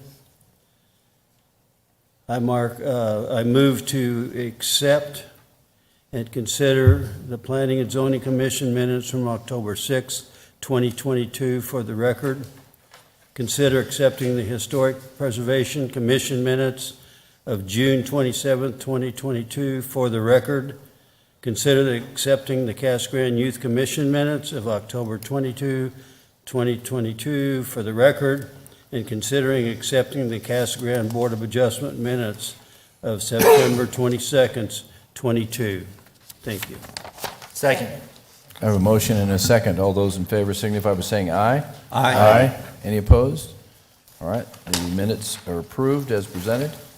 Next item is item D, which is our claims against the city. Mayor McFarland, I move to accept and pay the claims dated November 2nd through 15th, 2022 as presented. Second?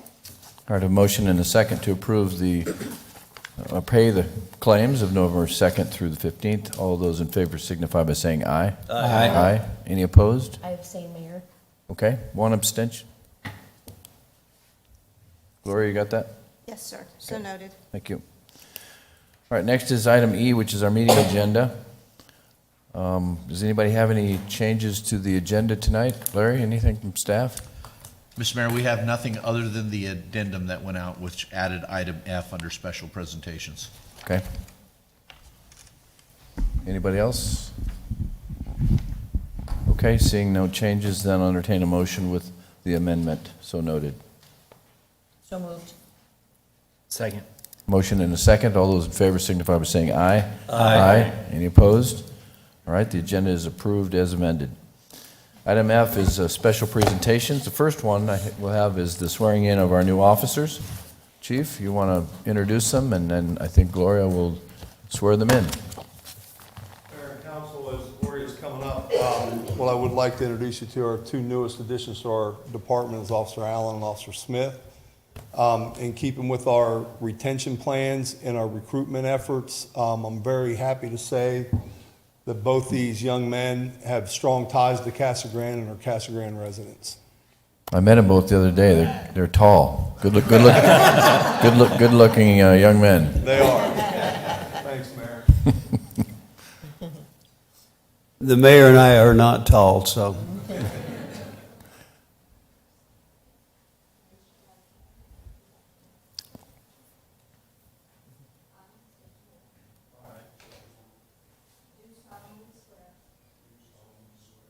That I will support the Constitution of the United States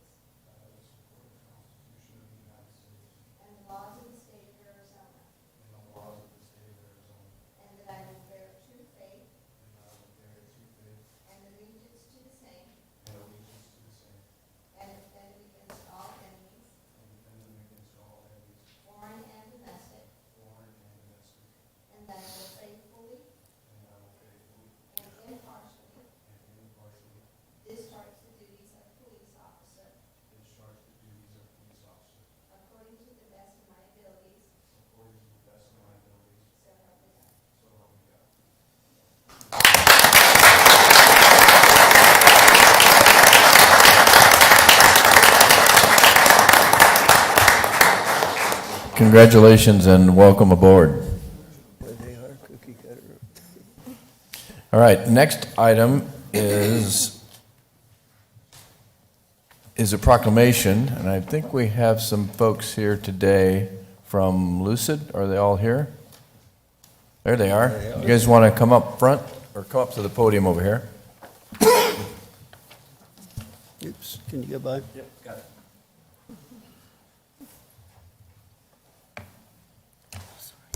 Phone's way over there.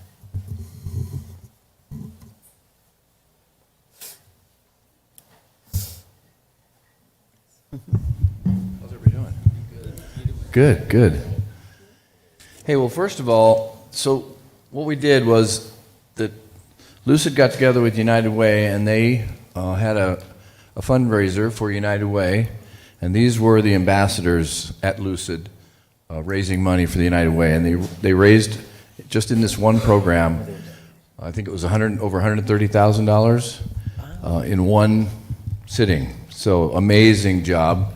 Congratulations to all of you. Please give them a round of applause.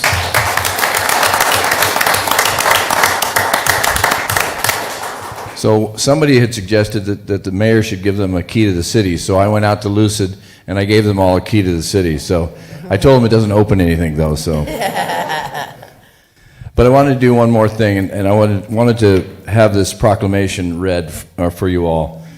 So this is again United Way Ambassador Day, and whereas the inaugural Lucid Motors United Way campaign took place in October of '22, whereas 9 Lucid employees took on the roles of United Way Ambassador and worked tirelessly to encourage their peers to give back to the community. And whereas the focus was on United Way of Pinal County's education and financial stability programs, however, employees were able to donate to any nonprofit organization of their preference. United Way fights for the education and financial stability of every person in Pinal County. So therefore, I, Craig McFarland, Mayor of the City of Casa Grande, Arizona, do hereby proclaim, and this was done on November 21st, as United Way Ambassador Day, and recognizing Ray and Wendy and Travis and Ruben and Maribel and Maria and Lorenzo and Jeremy and Gabriela. So congratulations, you guys.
Boy, they gathered some money. That's good.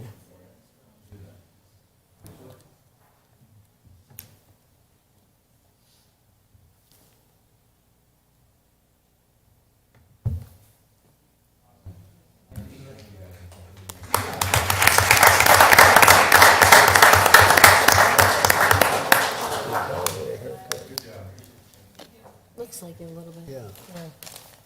Yes. They look like he's losing weight.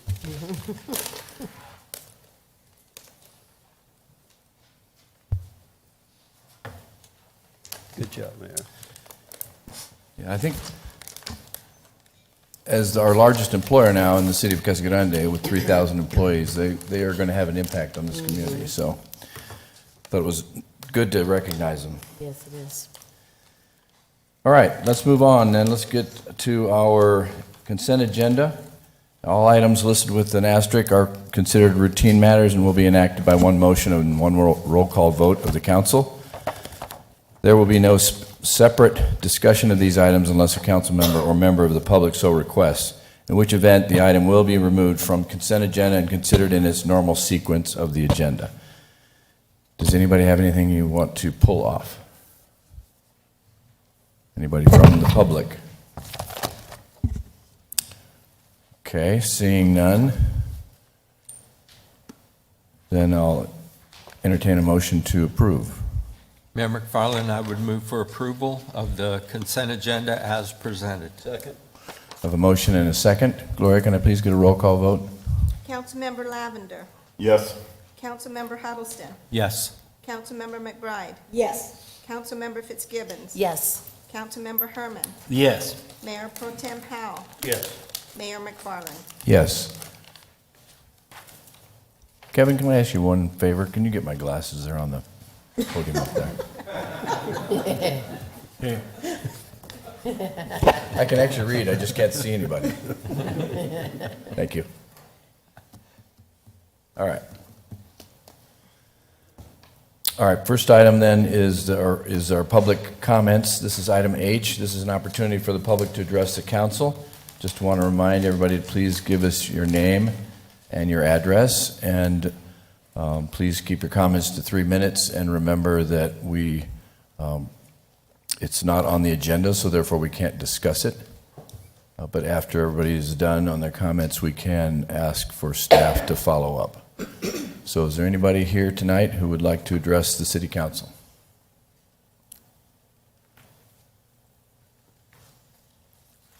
All right.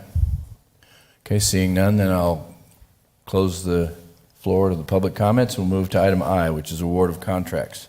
First item is I-1. And Kevin, this looks like it's yours. Thank you. Staff recommends that the mayor and city council authorize the city manager to execute a contract with Aiken Gardner Construction for $75,000 plus a $10,000 contingency for a price not to exceed $85,000 for the effluent reuse pipeline and recharge pre-construction services contract.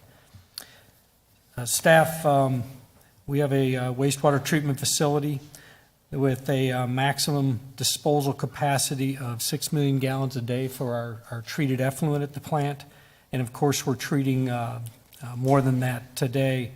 And what this project will do is will provide a project that will give us an additional 10 million gallons a day capacity by installing a reclaimed water distribution pipeline and infrastructure to provide valuable reclaimed water to the developments on the west side of the city, along with a new excess effluent discharge pipeline to a point near the Santa Cruz River for that discharge.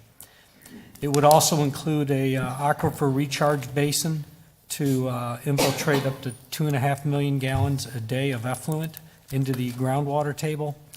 And the specific tasks associated with this contract is to have this contractor work with our design firm, which is Wilson and Company, and they'll provide value engineering and provide suggestions and recommendations to hopefully help drive the cost of this project down as they finish the final stages of design.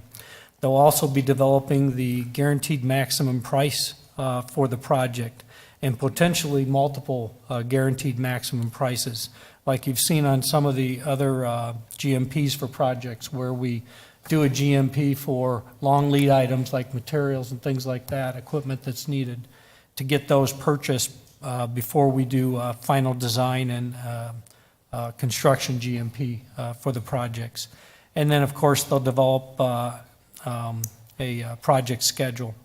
We did budget sufficient funds in this year's capital projects. So with that, I'd be happy to answer any questions. Any questions?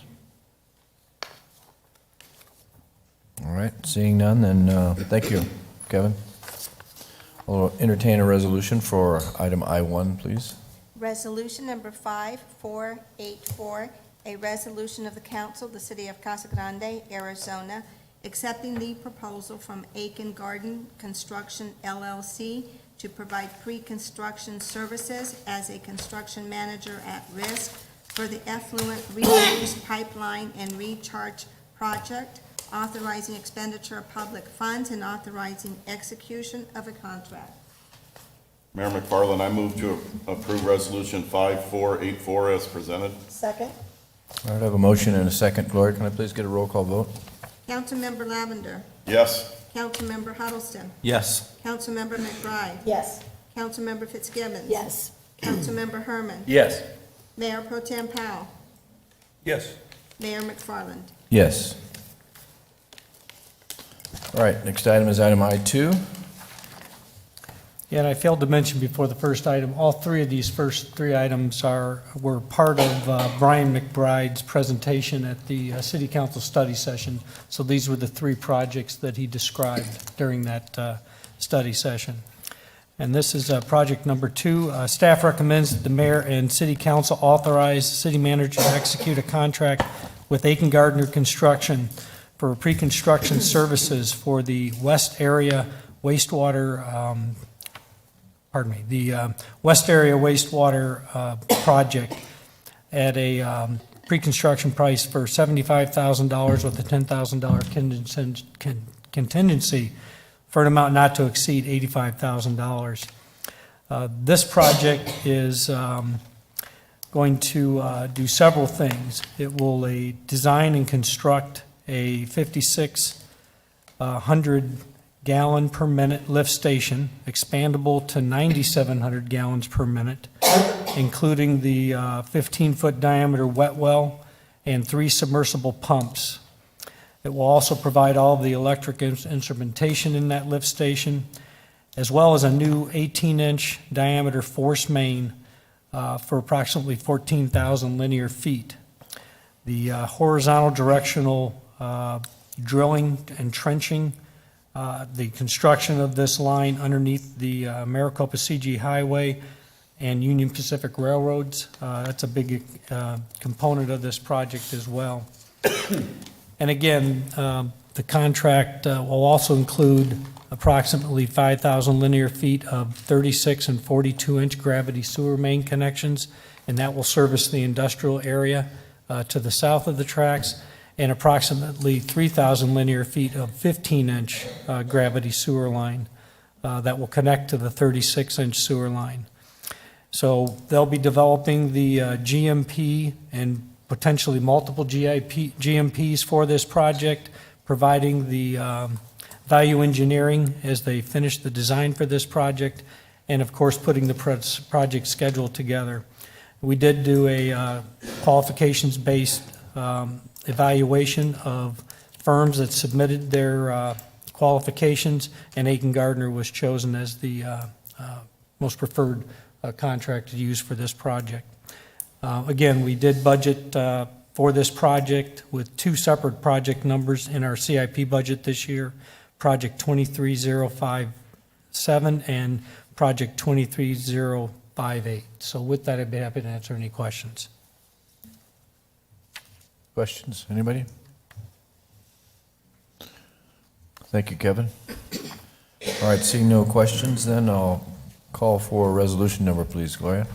Resolution number 5485, a resolution of the council of the city of Casa Grande, Arizona, accepting the proposal from Aiken Gardner Construction, LLC, to provide pre-construction services as a construction manager at risk for the West Area Wastewater Construction Project, authorizing expenditure of public funds and authorizing the execution of a contract. Mayor McFarland, I would move for approval of resolution number 5485 as presented. Second? All right, I have a motion and a second. Gloria, can I please get a roll call vote? Councilmember Lavender. Yes. Councilmember Huddleston. Yes. Councilmember McBride. Yes. Councilmember Fitzgibbons. Yes. Councilmember Herman. Yes. Mayor Pro Tem Powell. Yes. Mayor McFarland. Yes. All right, next item is item I4. Actually, I3. I'm sorry, I3. Sorry, jumped ahead. Thank you. Staff recommends that the mayor and city council authorize the city manager to execute a contract with PCL Construction Services for $75,000 plus a $10,000 contingency for their pre-construction services for the wastewater reclamation facilities upgrades, pre-construction CMAR services.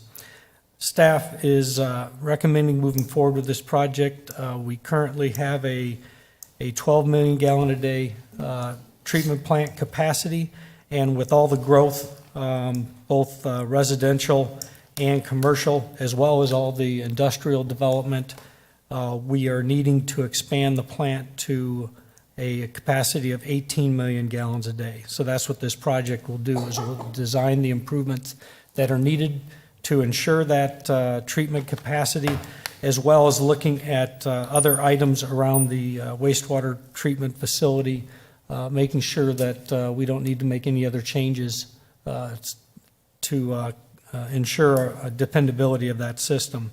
Again, this will be the pre-construction services, and that will develop the GMP, or in some cases, multiple GMPs for this project.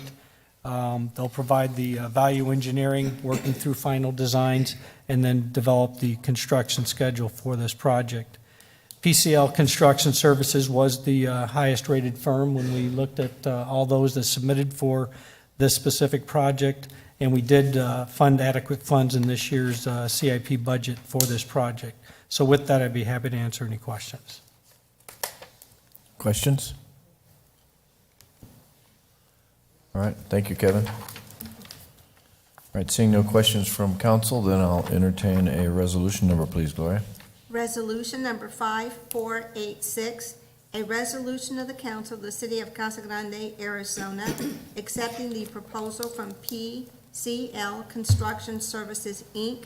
to provide pre-construction services as a construction manager at risk for the water reclamation facility upgrades project, authorizing expenditure of public funds and authorizing the execution of a contract.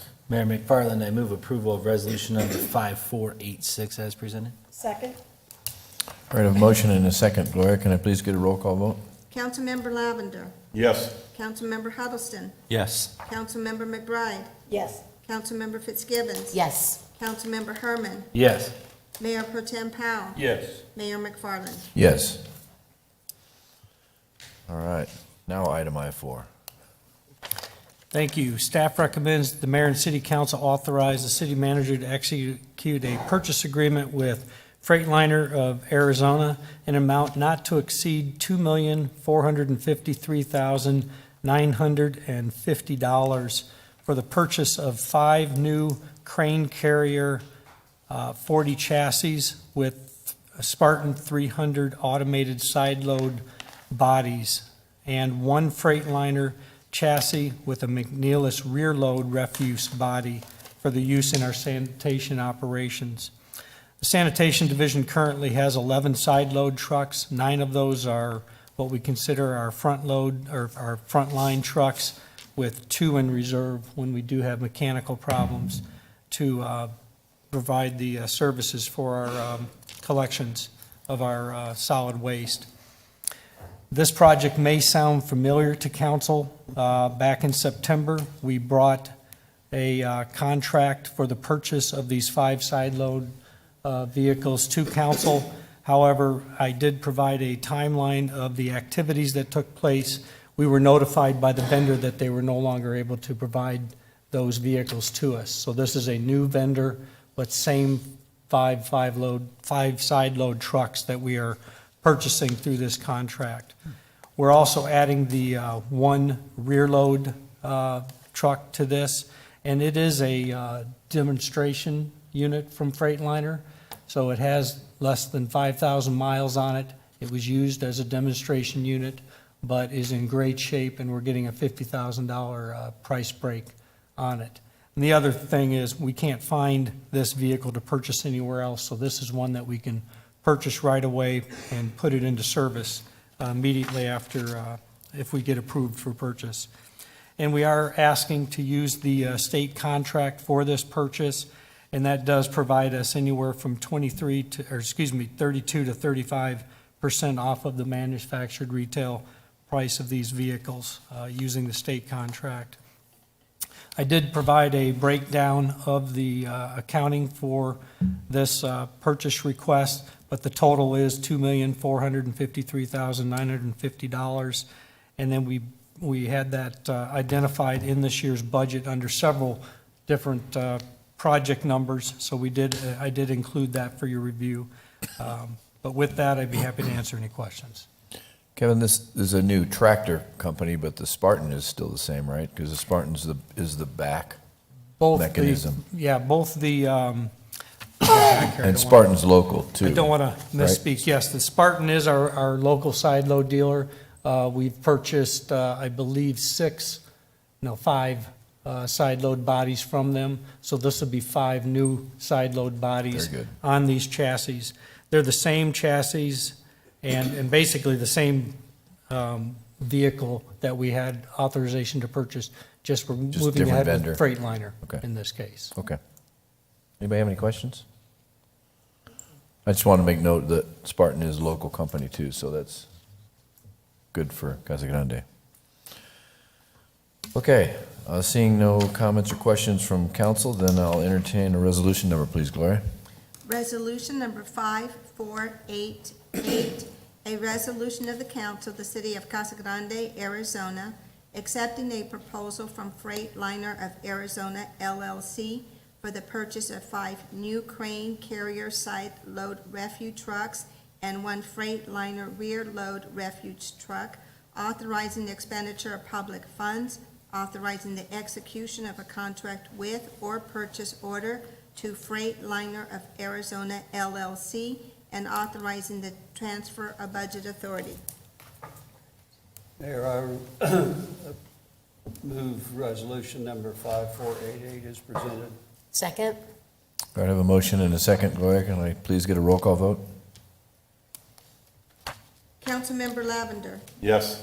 Councilmember Huddleston, Yes. Councilmember McBride, Yes. Councilmember Fitzgibbons. Yes.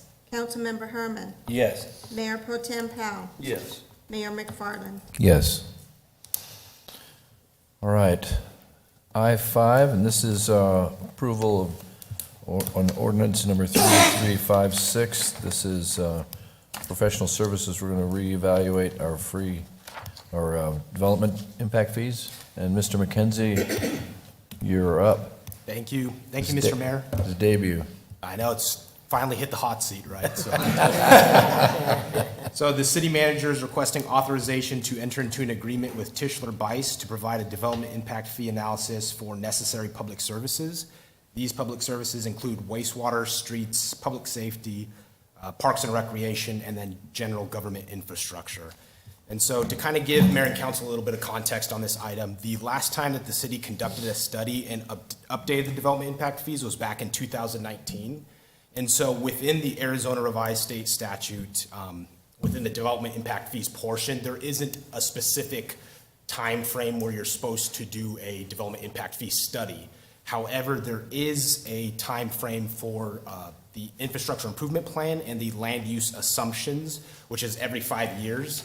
So what's ended up happening is basically it's common practice and best practice that most municipalities just look at doing development impact fee studies every 5 years, which incorporates all of these items in one go.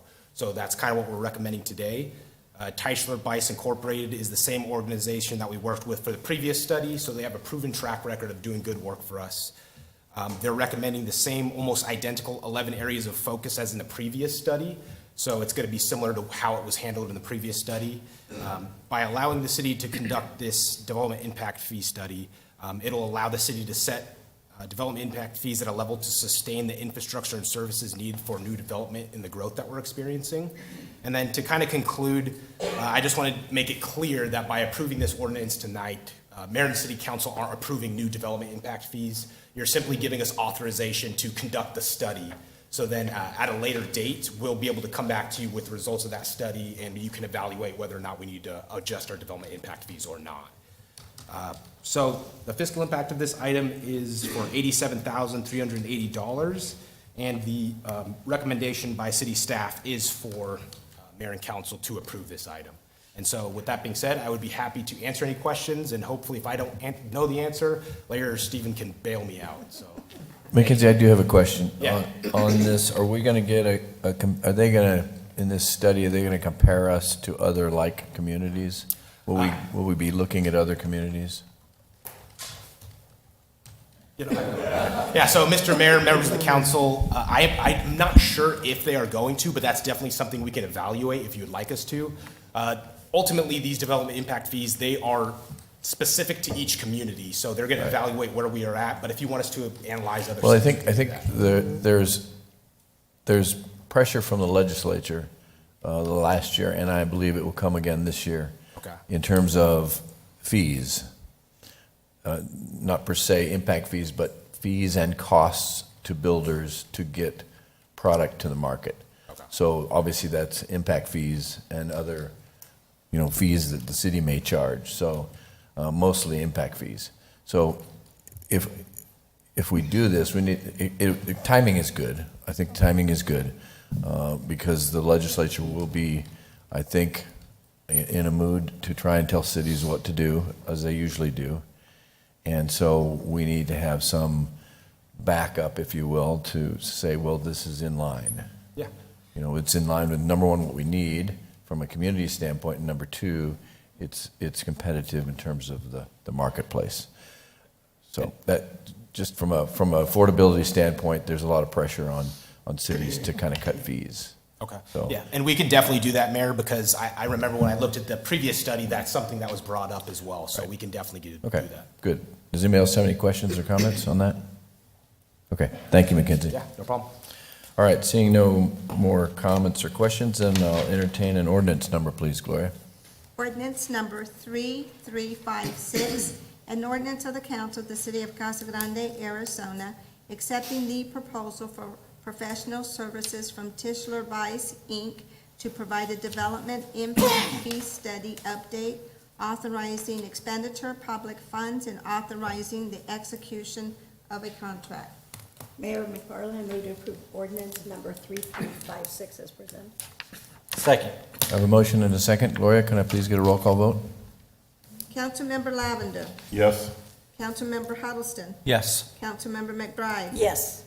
Councilmember Fitzgibbons. Yes. Councilmember Herman. Yes. Mayor Pro Tem Powell. Yes. Mayor McFarland. Yes. All right, next is item J, which is our boards and commissions. We are finally putting up the transit study, and I see Deb here in the audience, who's our transit manager. Wave your hand there, Deb. Is she here?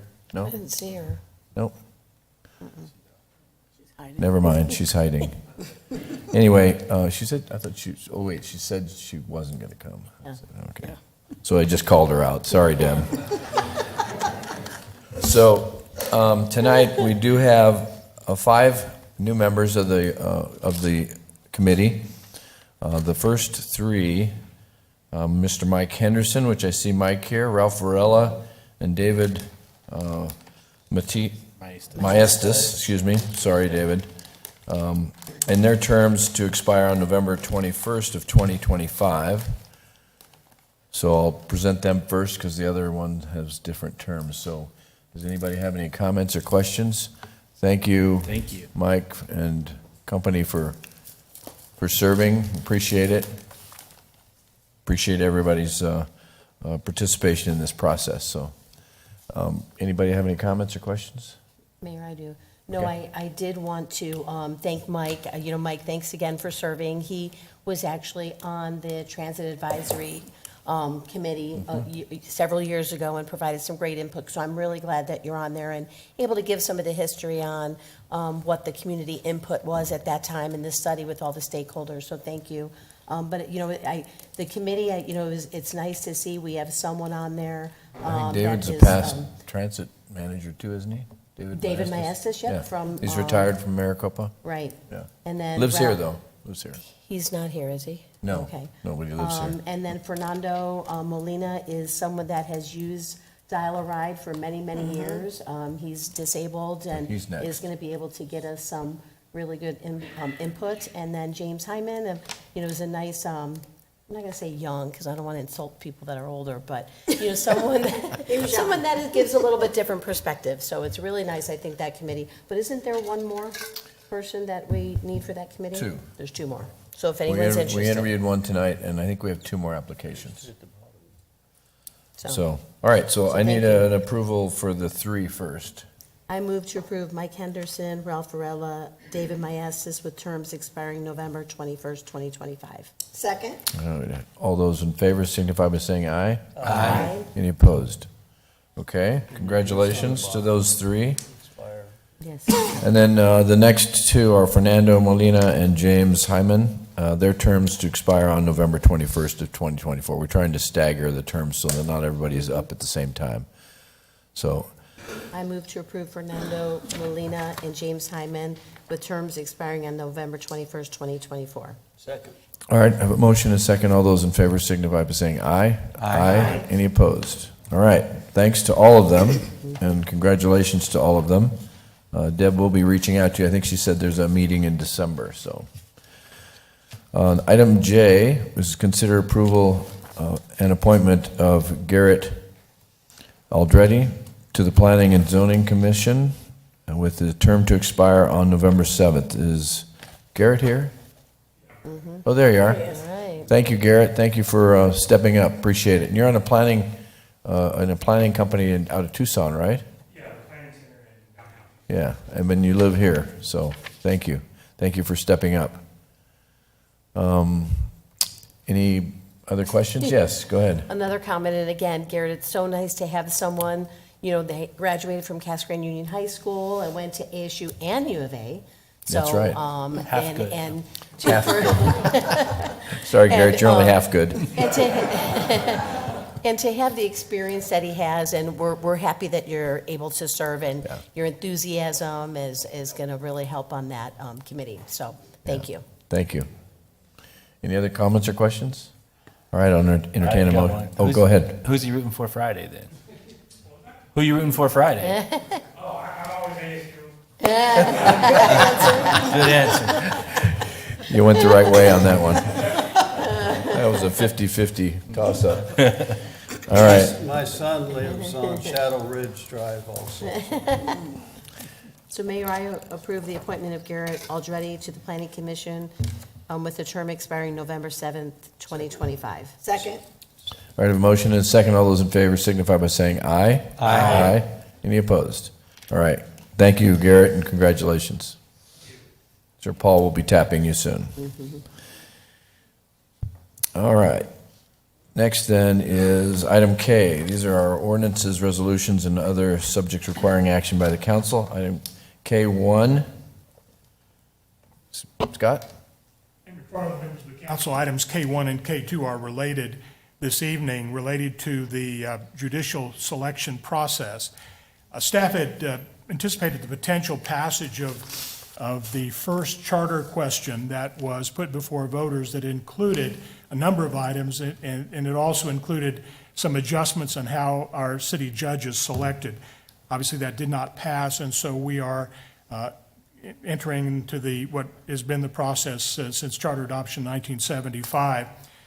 So we're recommending this evening as the first item that you pass an ordinance creating a judicial selection committee in accordance with provisions of the city charter and declaring an emergency so the process can move immediately. The charter prescribes a process which the city judge is selected every 2 years. The term of the city judge is coterminous with that of the mayor. The judicial selection committee is created by ordinance, and the appointment of 5 qualified persons to serve as committee members is handled in separate motion, which will come after this, to serve on the committee. The council has the ability in the ordinance to prescribe operational parameters for the committee, if you so choose to do this evening. Proposed ordinance only mirrors the charter requirement directing the committee to forward at least 2 persons to fill the city judge position for the next term for council to consider. And again, emergency clauses are requested to allow the selection committee to begin its work as soon as possible, and right after this passage, then the next item on the selection of committee members will ensue. Have any questions? I'd be glad to answer them. Anybody have any questions? All right. Gloria, then I'll entertain an ordinance number for K1, please. Ordinance number 3357, an ordinance of the council of the city of Casa Grande, Arizona, creating a judicial selection committee, describing its duties and declaring an emergency. Mayor McFarland, I move approval of ordinance number 3357 and declaring an emergency. Second. I have a motion and a second. Gloria, can I get a roll call vote, please? Councilmember Lavender. Yes. Councilmember Huddleston. Yes. Councilmember McBride. Yes. Councilmember Fitzgibbons. Yes. Councilmember Herman. Yes. Mayor Pro Tem Powell. Yes. Mayor McFarland. Yes. All right, K2 then is to consider the 5 residents for the city to serve on the 2022 Judicial Selection Committee, and they were gathered through a poll of the council, and then I put all the names together and came up with the chairman. The chairman is my selection, which is Bob Jackson, our past mayor. He also did this the last time we did the committee. So it's Bob Jackson as the chair, Brent Padillon, Randy Robbins, Gilbert Figueroa, and Lisa Flores. Is there anything you want to add to that, Scott? No, sir, you've done everything that needed to happen. Okay. All right. Anybody have any questions or comments about these people other than to thank them for their service? For sure? Okay, I'll entertain a motion to approve the slate.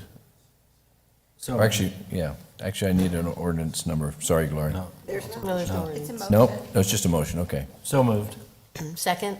All right, have a motion and a second. All those in favor signify by saying aye. Aye. Any opposed? Okay. Thank you to all those who volunteered. We'll move to item L items, which is our public meetings and public hearings. We'll start with item L1. That's ordinance number 1178.429. Paul, I'll hand it over to you. Actually, Joseph Horn's going to make this presentation. All right, Joe. All right, sorry to disappoint you.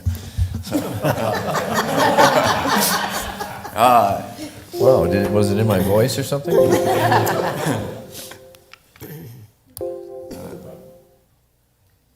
right, there we go. There we go. MKB Development is requesting a zone change, DSA 22-00088, from single-family residential to planned area development on 19 acres of land generally located east of Burris Road and north of Gila Bend Highway. You can see it highlighted below. It's just north of Western Manor subdivision. The applicant is requesting the zone change to develop a build-to-rent residential project. The proposed project will provide approximately 238 single and duplex-style rental units, and that's at approximately 12 dwelling units per acre. The site does not have certificate of assured water supply, so that's why they're utilizing the build-to-rent model. In looking at the review criteria, we cover the following criteria. All of it's been listed in your staff report. We're just going to concentrate on a few items tonight. The first one is going to be the conformance to the city's general plan. The area for this request is located in the neighborhood's general plan category. That category does allow sites under 20 acres to provide up to 20 dwelling units per acre. The proposed use is requesting 12 dwelling units per acre, which is our maximum allowed density for build-to-rent projects as set by the PAD residential design guidelines. This request is in conformance with the 2030 general plan. Next, we're going to look at the interrelationship with conditions both on and off the property. The project's located north of the Western Manor, as I mentioned before, and it abuts some industrial land to the east and to the north. This use is anticipated to provide needed medium-density housing for the industrial corridor as it grows. It will also create a good transitional use between the Western Manor subdivision and the surrounding industrial uses. Additionally, the PAD residential design standards require a perimeter buffer within the build-to-rent sites to ensure the surrounding uses and its own residents are less likely to have compatibility concerns. Staff does not anticipate any adverse effects on surrounding properties with this request. Next thing is traffic and public land dedications. I've combined them a little bit because they're related. The applicant is processing a single lot plat at the current time that will be providing a required right-of-way dedication for Burris Road, and that's going to be of 75 feet. You can see it highlighted in yellow a little bit. A traffic impact analysis was also provided that indicated the existing chip seal on Burris Road is sufficient to handle the traffic generated by this use. The city will be collecting a bond for the required half-street improvement and utilizing those funds when Burris Road is constructed. What we're trying to avoid is scalloping of roads and building portions of the roads at one time and then later coming in and they end up being a little bit different. So additionally, the TIA does indicate that the applicant will be providing a right turn lane going north onto Burris from Gila Bend Highway, so it alleviates some of that traffic off of Gila Bend Highway. In regards to notification, we met or exceeded all requirements. We did get a nearby resident had concerns with the traffic in the area. I did have multiple phone calls with him and conversations with him about this project. He understands that with growth comes some traffic issues and stuff, and I believe he also had reached out to the city manager and the mayor, so we have spoken to him quite a bit and kind of walked him through what's going to happen with Burris Road and how it's going to be work in the future for that area. So in regards to the next steps for this project, we did have an initial major site plan that was submitted. Currently been reviewed and back in their hands. We're still anticipating a new major site plan submittal that will go to the Planning Commission. We also have some comments on the plat, and that will eventually go to Planning Commission as well, and then the final plat will come back to City Council. Following those approvals, then they'll move into site development permit, final landscape plan, building permit, and public improvement permits. In conclusion, Planning Commission on a 6-0 vote recommends City Council approve DSA 22-00088 as zone change from R1 single-family residential to PAD, planned area development, for a build-to-rent project on 19 acres of land generally located east of Burris Road and north of the Gila Bend Highway with the following condition, and again, that's our standard right-of-way condition that's listed there. Okay. Can I answer any questions? Is it single level? There'll be 2 stories, I believe. Okay. We're still waiting on the next submittal of the site plan, so more evaluation will be done when that comes in. Okay. But I believe they're 2-story units. Okay. And the image that you saw there was the clubhouse, I Okay. believe. Okay. And so that gives you kind of an idea of the architecture that they're looking at, Yeah, at it's least nice. with the first submittal. Okay. So. Thank you, Joe. Matt? Do we have any, the roads obviously concern, any timeline, or, I know you had a good answer, Larry, but I can't find it. Mr. Mayor, Councilmember Herman, there is not a specific timeline. The council may recall that a year ago, this was a dirt road, and the city, along with the county, has chip sealed this particular area. We do anticipate some level of development that will transpire. They'll be responsible for building their half streets, if you will, in this area. However, there are some potential conflicts with the San Carlos Irrigation District project there that's right. and others, and so there's some study that needs to go on in advance. West side of the road. And staff has scheduled a meeting to kind of discuss kind of the opportunities and constraints of the area, along with the skid and skip canal. There's gas lines in the area. There's multiple electric utilities. I think our major along sewer Burris. line's there too, isn't it? Excuse me? Isn't our major sewer line along Burris there? There is. Yeah. Yeah, so we've combined a tsunami of different issues that we've got to kind of work around Okay. as we grow in that area. Okay. Thank you, Joe. Any other questions for Joe? Yes, Bob? Yeah, my question is actually for the property to the west. One of your maps stated that it has assured water supply certificates on that property? It does, and the reason we highlighted that is to make sure that you guys understand that we didn't isolate as a neighborhood. So we've got Western Manor, and it's not just blanketed with manufacturing industry, although it's close.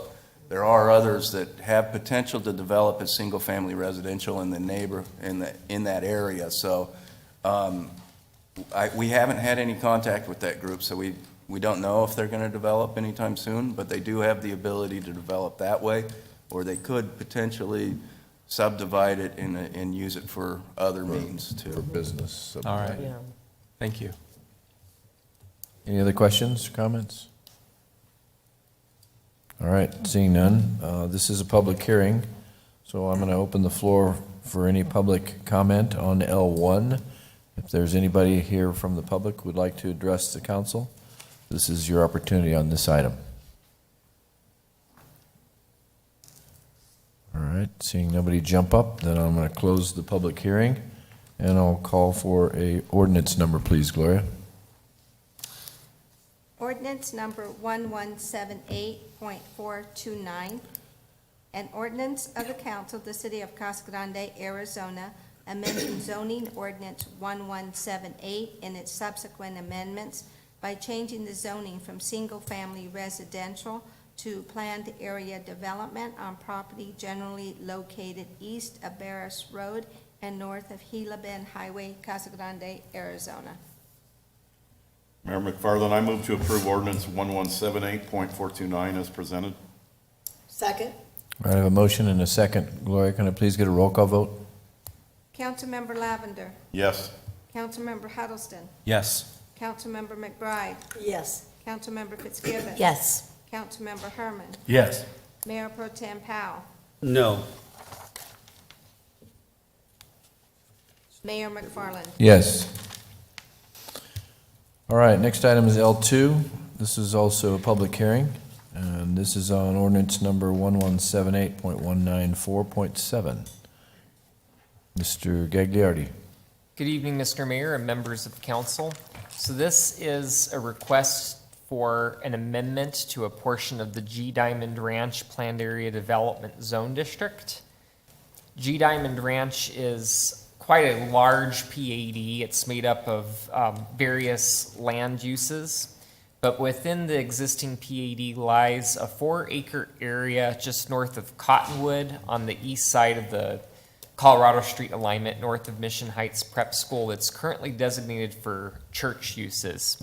The request in front of you this evening is to amend that land use that's currently designated as church and instead entitle it for mixed-use development, which would be comprised of commercial and multifamily development.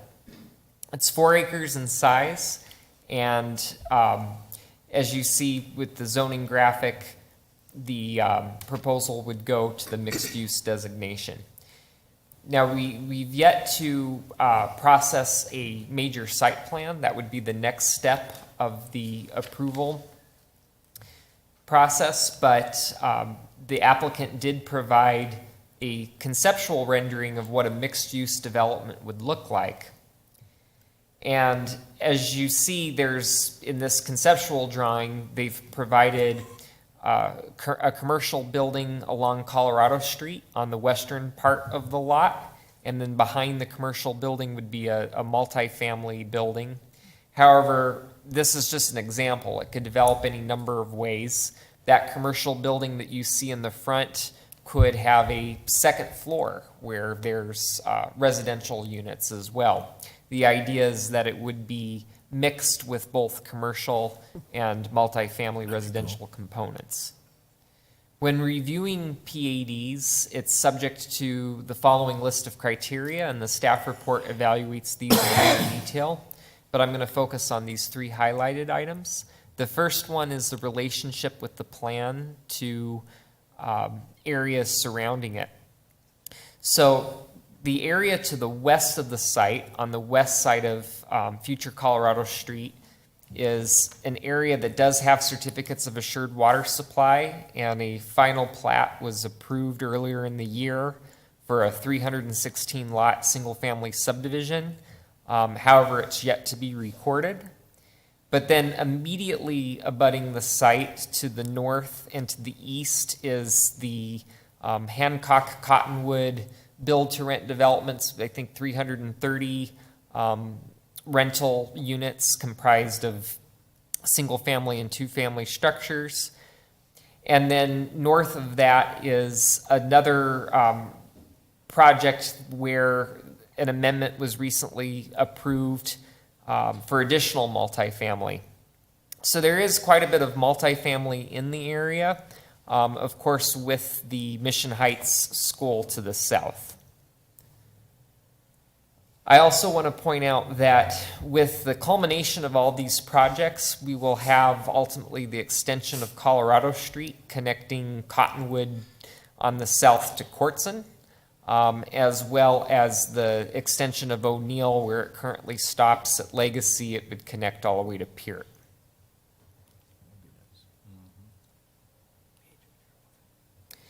The other criteria that I want to talk about is conformance with the general plan. This area is within the community corridor land use category, which does allow density up to 25 dwelling units per acre. And so this development could have at 4 acres as much as 100 units, but that's provided that there's also commercial development within those 4 acres as well.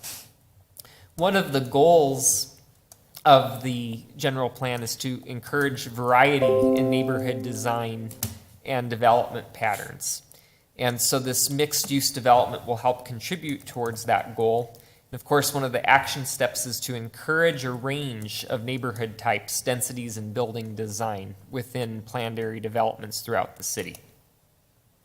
The last criteria I want to talk about is conformance with the city's zoning ordinance. So it would be subject to the 2021 residential design standards for multifamily development.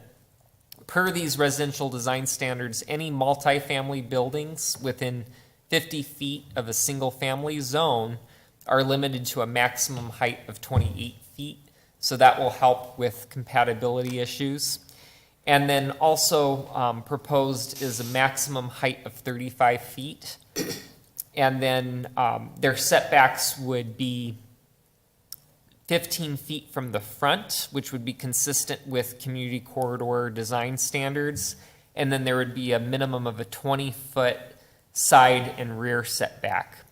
Of course, these specifics and landscaping and matters of traffic, et cetera, would be further evaluated at the time of the major site plan. Regarding the public notification, it met all that is required by the city code. Up to this moment, there hasn't been any inquiries or comments made. Planning Commission heard this item on October 6th, and on a unanimous vote, 6-0, they did recommend that City Council approve this amendment to the G Diamond Ranch PAD, amending this parcel from religious institutions use to mixed use, with the standard condition of record regarding the ability for the city to require right-of-way dedication prior to the time of development when it would ordinarily be dedicated. And that concludes the presentation.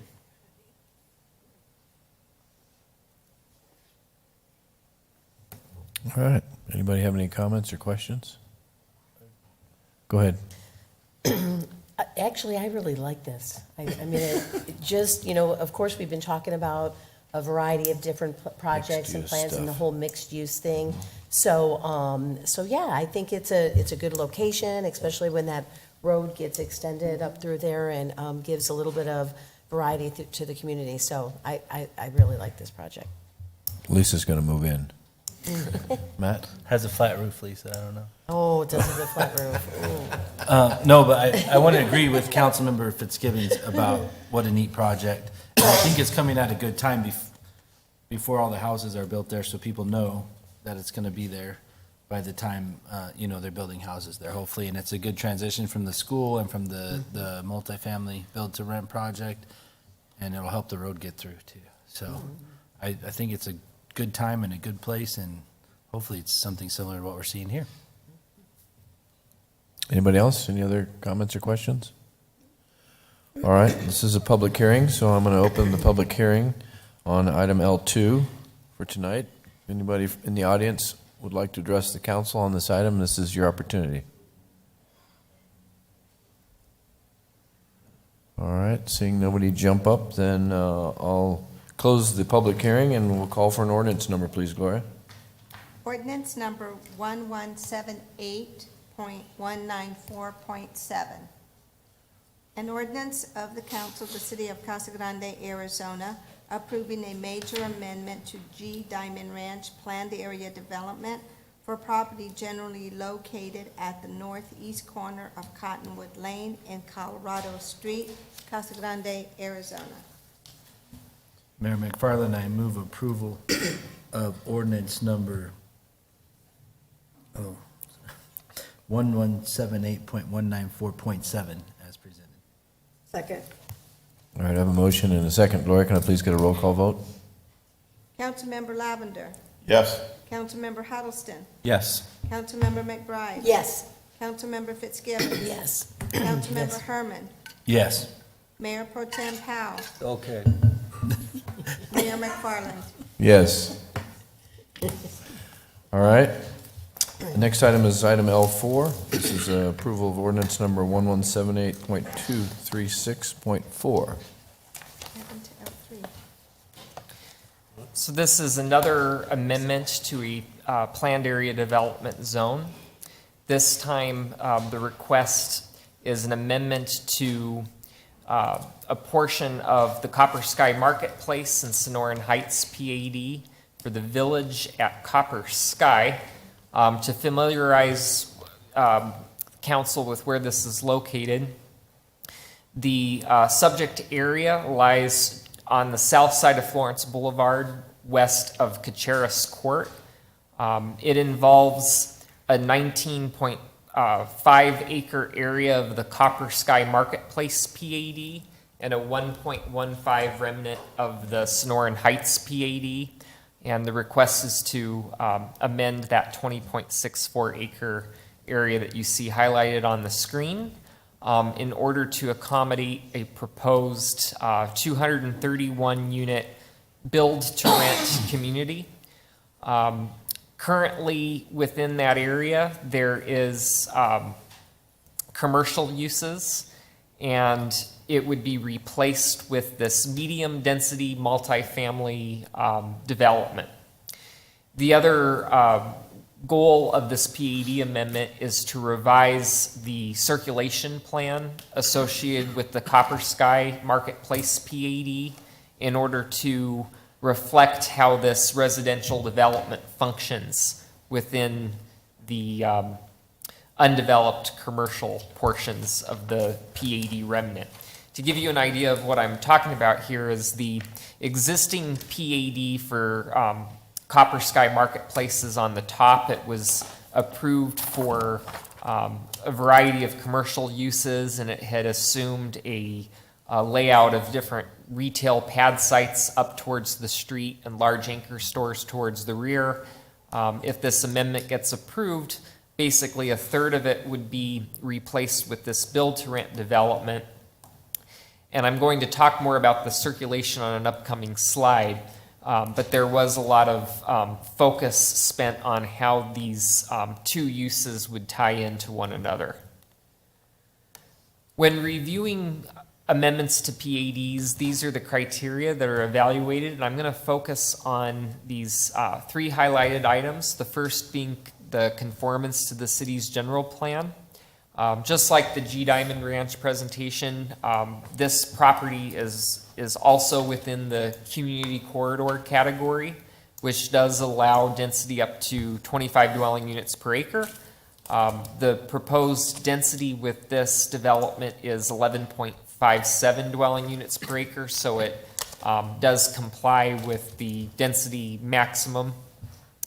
And one of the intentions of the community corridor category is to provide a mixture of uses and building sizes.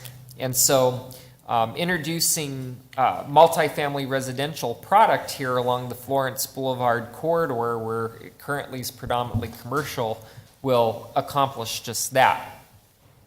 Which ties into another criteria that I want to talk about with regard to conformance with zoning. That was one of the concerns when entertaining the idea of putting medium density residential here. Is that going to be a detriment to the Florence Boulevard corridor, since it is an entryway into town? A lot of the vacant properties should potentially lend itself to commercial retail office development, but when you look at the corridor from I-10 west, and I have it going just past Hennis on this graphic, you can see the vast majority of the property on both sides of Florence is designated for commercial and office.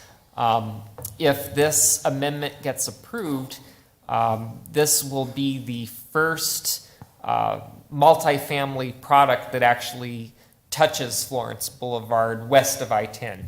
Of course, on the east side of I-10, you have Mission Royale, but then when you go west of I-10, when you think about different neighborhoods, the closest would be Fiesta Grande, but even that doesn't technically make contact with Florence. But specifically with regard to conformance with zoning, we looked at its compliance with the 2021 residential design standards, and it does meet all of the design criteria with one specific exception, and I want to explain that here using this graphic. So to the east of the site is a 50-foot area that is zoned R2, and it serves as an open space landscape tract for the Sonoran Heights neighborhood, which predominantly lies to the south. But that serves, that 50-foot strip serves as kind of a landscaped gateway for the Sonoran Heights property. And to the south of the site, it's also zoned R2. It's part of Sonoran Heights. But within that area, there's an 80-foot gap between the build-to-rent community and the first single-family residential lot. And the reason why I point that out is because one of the residential design standards say that when abutting a single-family area, the setback for the build-to-rent has to be 25 feet. And ordinarily, that would be important to ensure there's compatibility between the single-family neighborhood and the build-for-rent neighborhood. But as you can see here, providing a 25-foot setback really wouldn't accomplish much, since you have a 50-foot open space area between Caceres and this development, and an 80-foot open space area to the south. So their exception request is only a 10-foot setback, and staff and planning commission were comfortable with that deviation, given the fact that there's quite a bit of open space that lies between this proposed development and the single-family areas. And I should also note that this is all proposed to be single-story, so there's not an impact in terms of height. The other criteria that I want to talk about is impact of the plan on existing and anticipated traffic conditions. If you recall, I mentioned one of the things that we looked at when we were considering the amendment to this PAD was how this multifamily area was going to tie into the previously approved circulation plan for Village at Copper Sky. And I wanted just to walk through that with you a little bit. So along the north part of the site, they are intending to provide shared access between the commercial development and the entry into the multifamily area.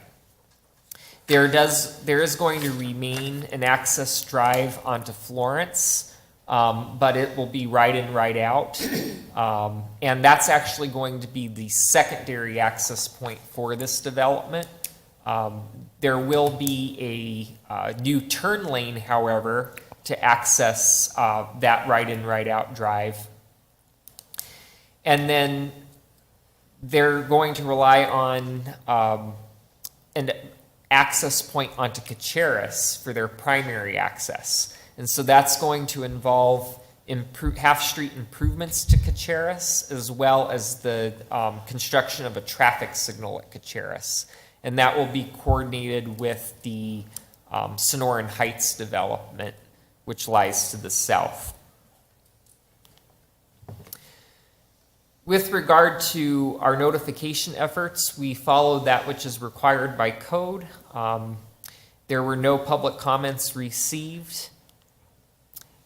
And Planning Commission did hear this at their October 6th meeting, and they did vote unanimously to forward to City Council a recommendation to approve the amendment to the Copper Sky and Sonoran Heights PADs with the condition of record that we've been making fairly standardized on many of these amendments with regard to right-of-way dedication. And that's the end of my presentation. Questions from council?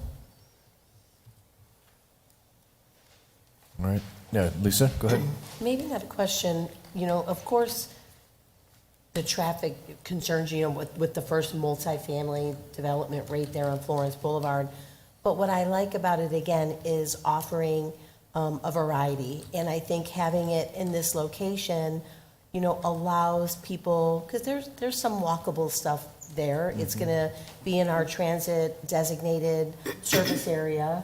So someone can even take the transit system to the rec center to work out if they don't want to drive, or to, a restaurant down the street. So I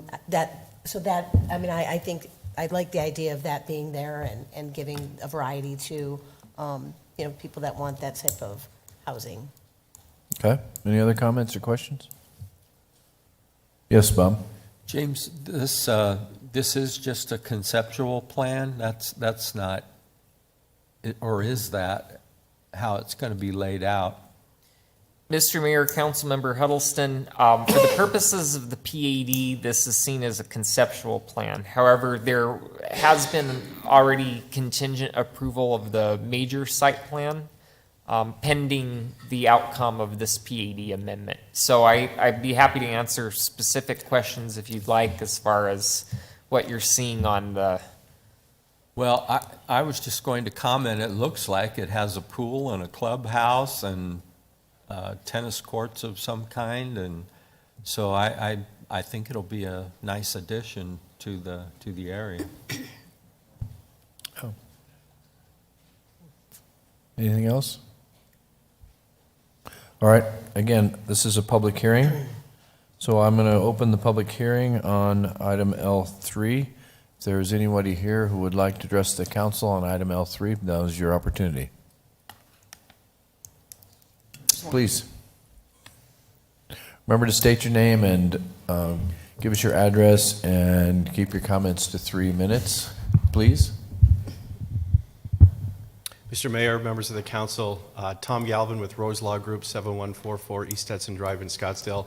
I'm not going to take the full 3 minutes. I just want to come down here tonight and express our appreciation to staff for everything they've done working with us, and the presentation tonight they gave was extremely thorough. And also just want to say that we came down here tonight just to express our gratitude for your time and consideration for a project we're very proud of. Thank you.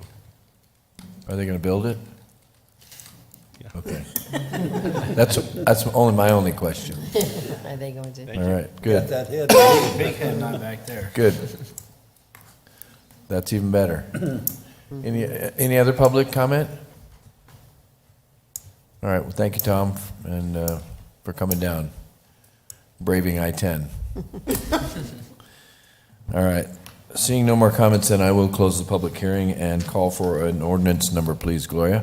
Ordinance number 1178.138.4. An ordinance of the Council of the City of Casa Grande, Arizona, approving a major amendment to Copper Sky Marketplace planned area development for property generally located near the southwest corner of Florence Boulevard and Caceres Court, Casa Grande, Arizona. Mayor McFarland, I would move for approval of ordinance number 1178.138.4 as presented. Second? All right, I have a motion and a second. Gloria, can I please get a roll, oh, wait, yeah, can I please get a roll call vote? Councilmember Lavender. Yes. Councilmember Huddleston. Yes. Councilmember McBride. Yes. Councilmember Fitzgibbons. Yes. Councilmember Herman. Yes. Mayor Pro Tem Powell. Yes, I think you're going to build it the way your head moves, so I'll vote for it. Mayor McFarland. Yes. All right.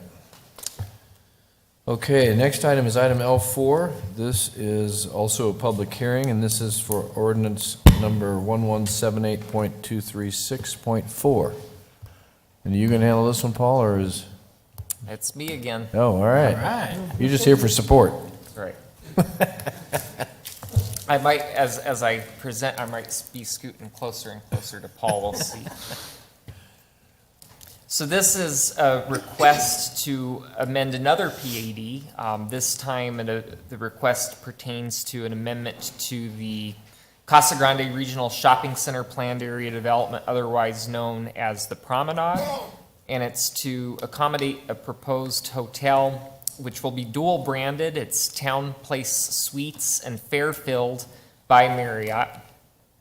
The proposed location is within the southeast corner of the Promenade Shopping Center on a approximately 3.5 acre site just east of the Wells Fargo Bank, south of PetSmart. Marriott is seeking approval to construct a 65-foot tall, 4-story hotel within that area. It's known as Lot 14 within the Promenade. The zoning, which is a planned area development zone, allows hotels and other commercial uses within the shopping center, however, up to a height of 45 feet. The only exception within the PAD is actually theaters can go up to a height of 60 feet. So this amendment request would allow a hotel on Lot 14 only to have a height of 65, where 45 is currently the maximum height permitted.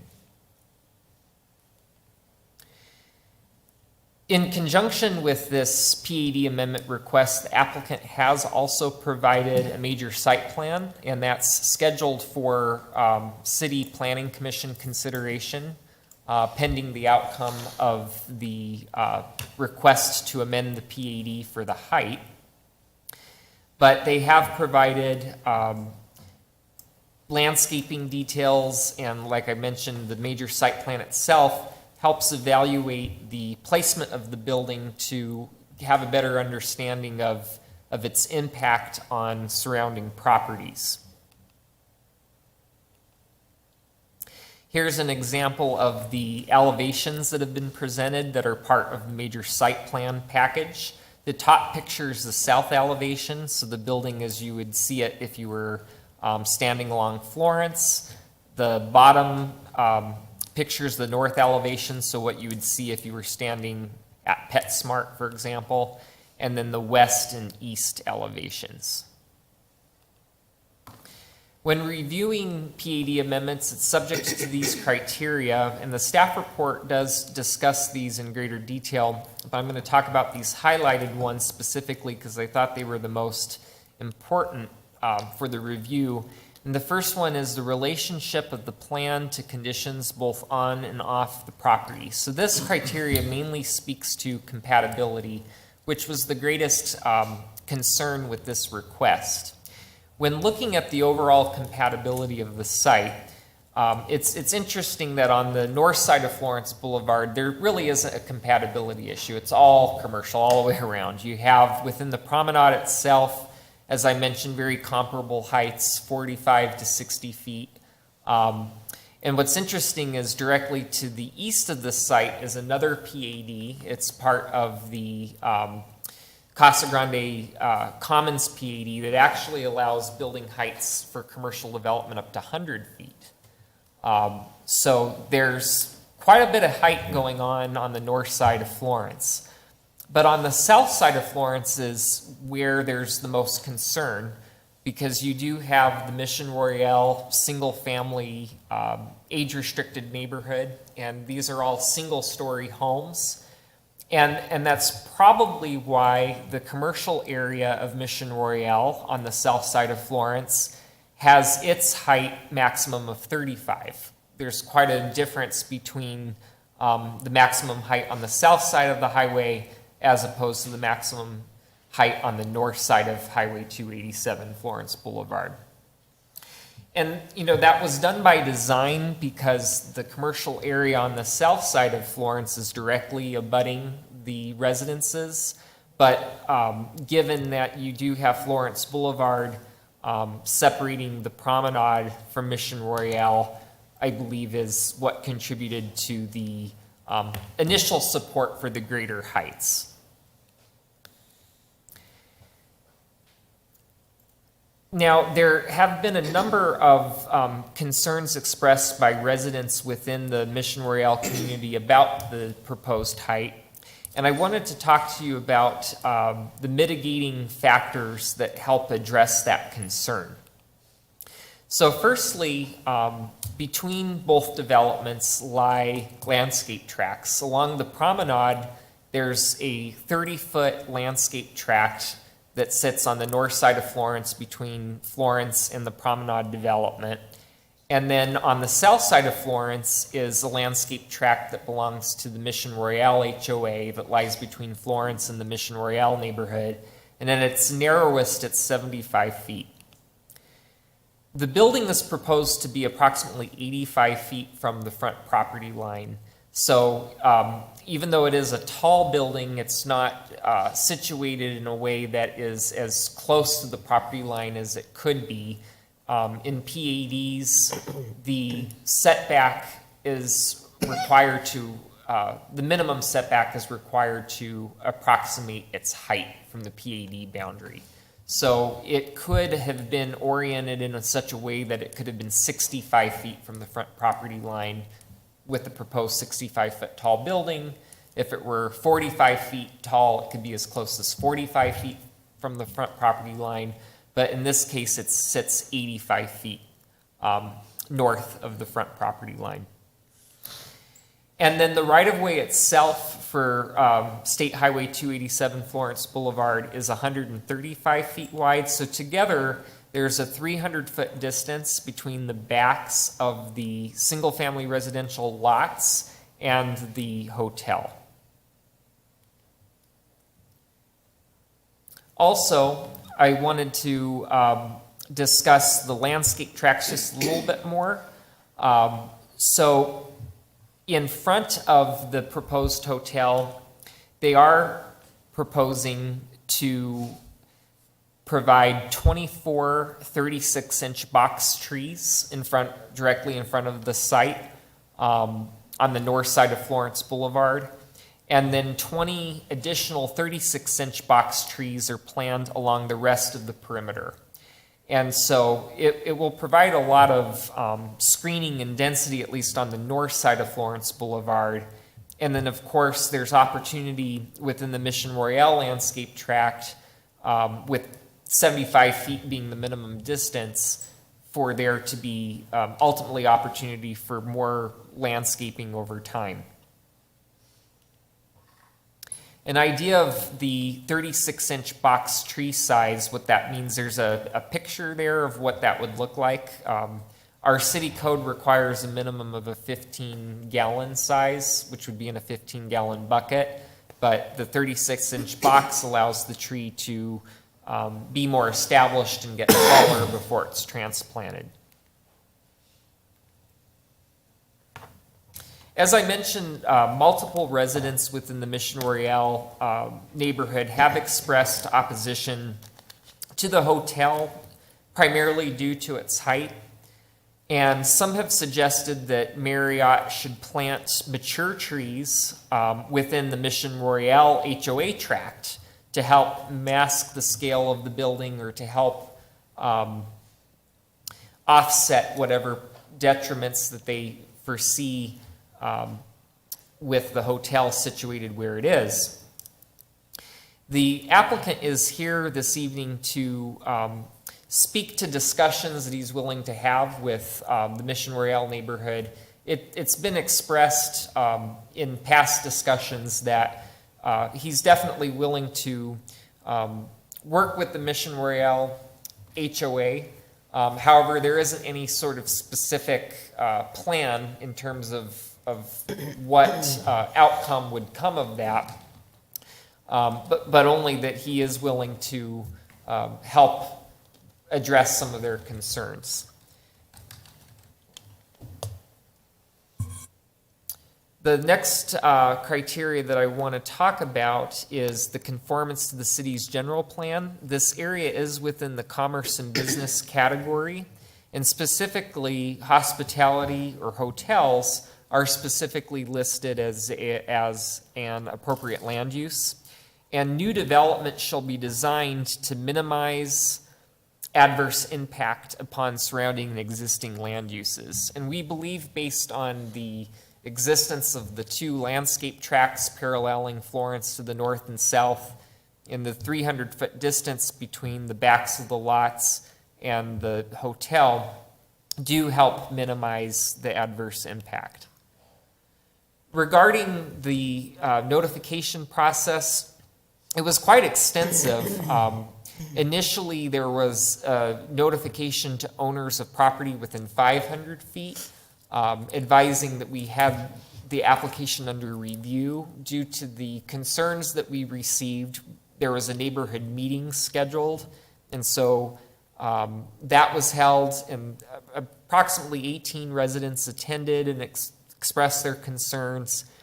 And then as the hearings were scheduled, further notification was made to the same 500-foot distance, which had always included the Mission Royale HOA.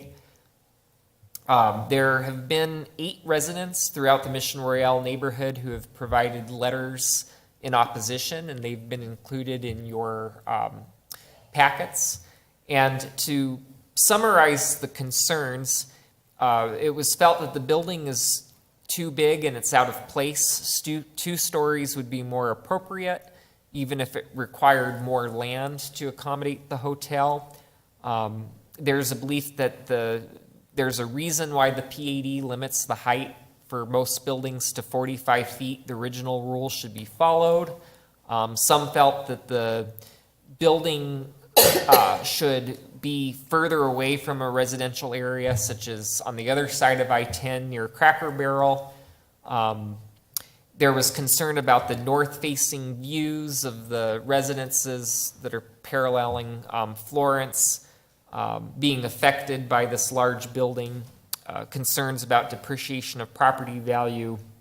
There was also some concern regarding traffic, and I'd be happy to talk about that with you in greater detail. However, with the major site plan, they have to provide a traffic impact analysis, and essentially the shopping center was built with an anticipated amount of traffic, and so the hotel itself doesn't actually contribute any more trips than a commercial development would on there. And there are some modifications being made as a result of an updated traffic report to help offset the difference, the passage of time when that initial traffic impact analysis was made and the initial improvements made to Florence and today. And then there was also a point made that while there is benefit to the city and to the promenade businesses, there was sort of the belief that the Mission Royale residents really wouldn't have a direct benefit to the hotel. But at the October 6th Planning Commission meeting, there was no members of the public who spoke in opposition.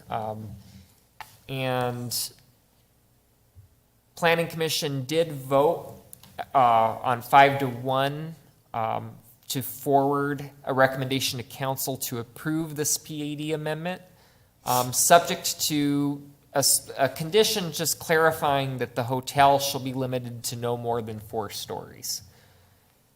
And just in terms of the next steps, as I mentioned, should this be approved, Planning Commission would consider this major site plan for the project at its December 1st meeting, which is next Thursday. And that concludes my presentation. Go ahead, Mr. Lavender. James, can you go back to the slide that you had all the setbacks on? That's right, that one right there. Is this one better? That one's perfect, yeah. Okay. So where it says 85 feet, the maximum height currently on that is 45 feet, correct? Correct. The lot to the east, that looks like dirt right there in front of that car. Did I understand you, the maximum height there is 100 feet? Correct. It's actually because it's in a different zone district, and for offices and hospitals, the height can be up to 100 feet. Thank you. Mr. Powell? I know quite a few of the people that have land that has been agricultural or used otherwise that really don't want a big, high hotel out there. They spent their money on their place, and I think if you went to 4 stories, you might get by with it, but what are they planning on? How high? 4 stories. It would be 4 stories, but 65-foot tall maximum. 4 stories. Is that what that'd be, is 65 Well, feet? when you put the cover on it so you can put your conditioning behind it, the ferret, there's a ferret. So, yeah, but it's still 4 stories.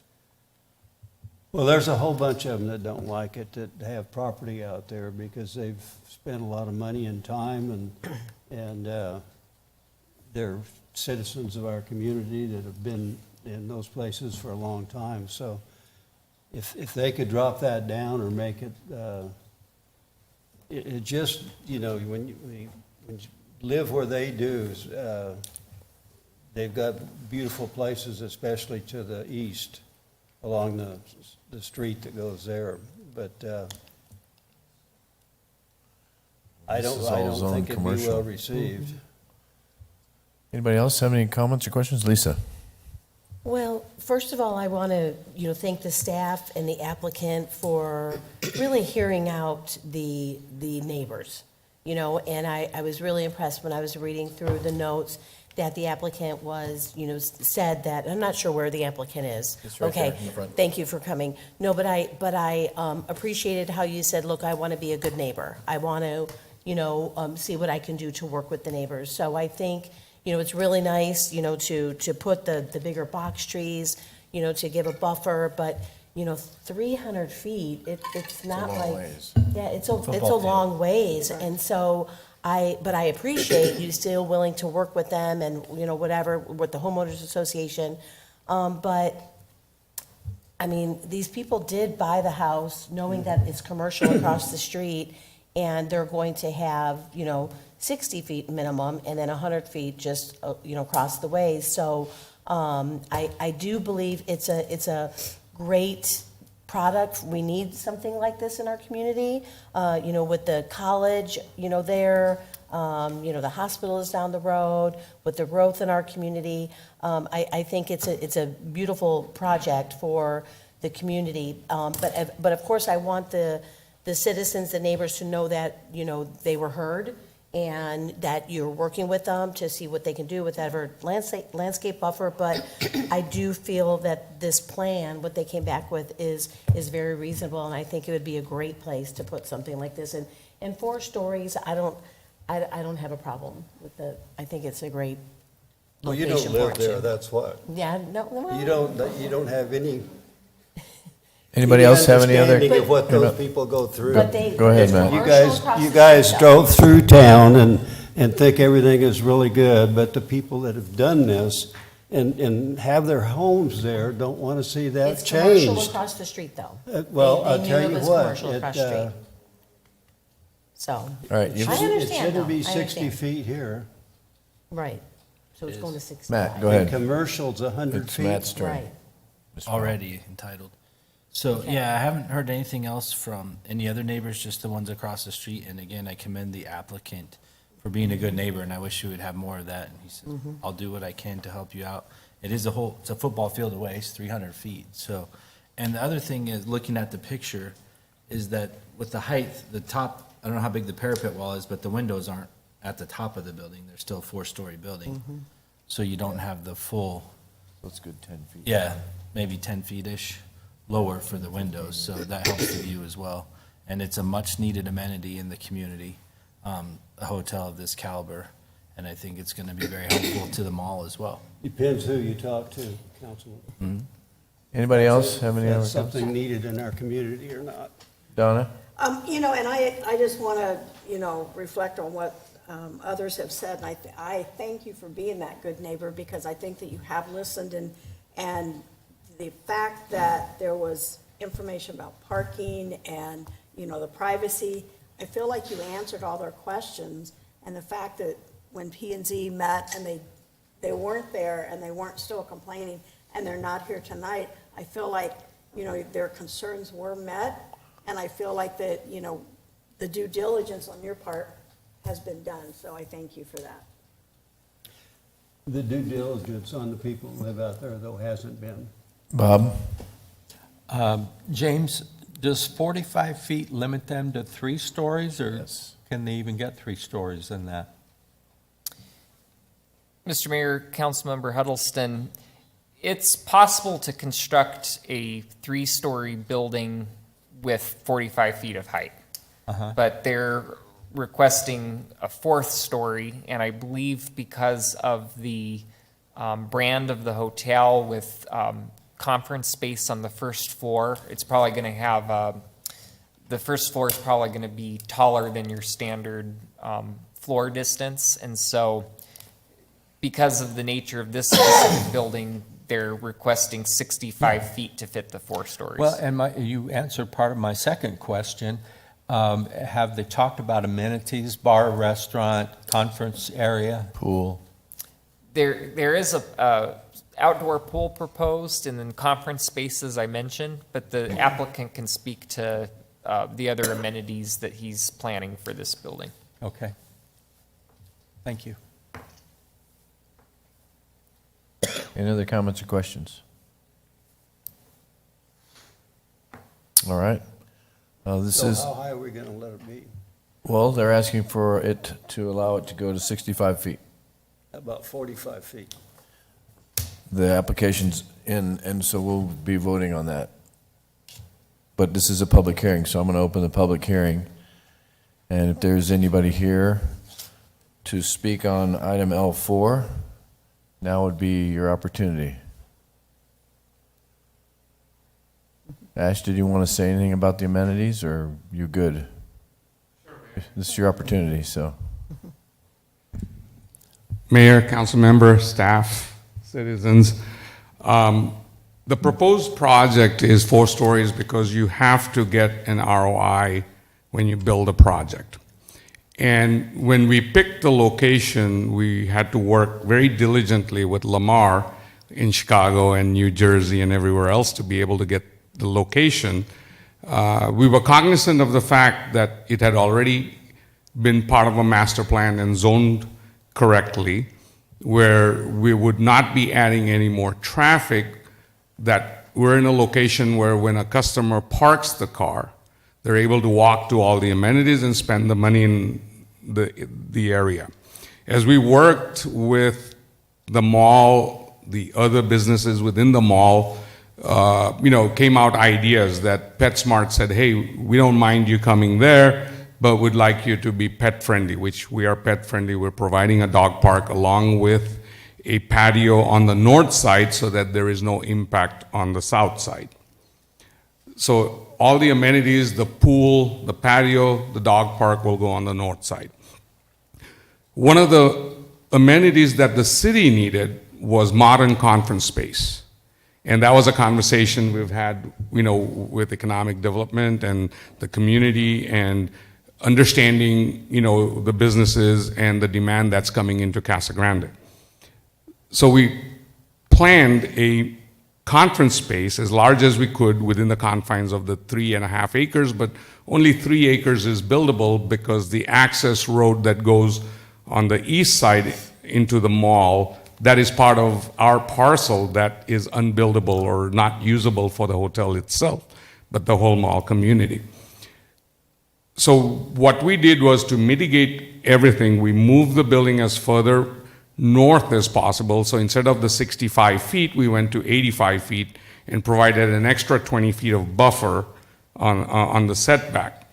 And in order to have the conference space, in order to have the quality and the type of hotel that we're building, Even Marriott has a minimum standard on the heights that you have on the first floor so that you can have all your sewer runs, your utilities, everything in the chases so that it can support the other floors. If we reduce the size to 3 stories, economically this project does not work.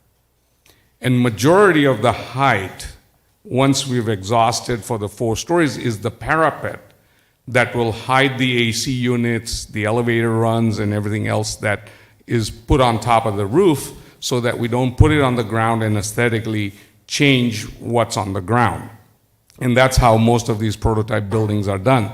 As far as amenities are concerned, we will have both extended stay component, which is high end, that is needed by all the businesses moving into town. And a lot of that business we're seeing is being diverted into Chandler and Phoenix because they're not able to find a Marriott or a Hilton quality asset with meeting space, with extended stay, and the amenities of a modern gym, modern public areas. So we'll be providing all of that.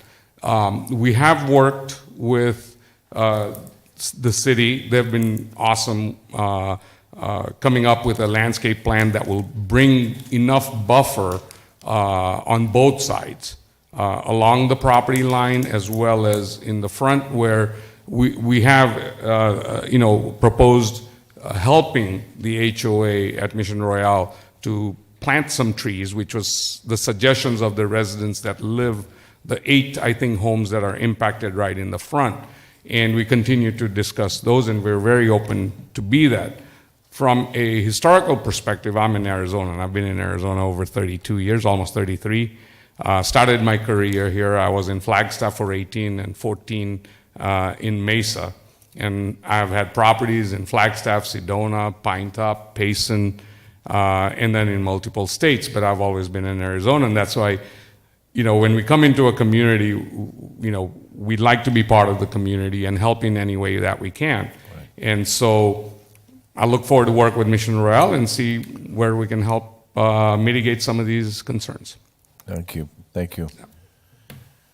All right, is there anyone else from the public who's here to speak on item L4? Okay, seeing no one, then I'll close the public hearing, and I'm going to call for an ordinance number, please, Gloria.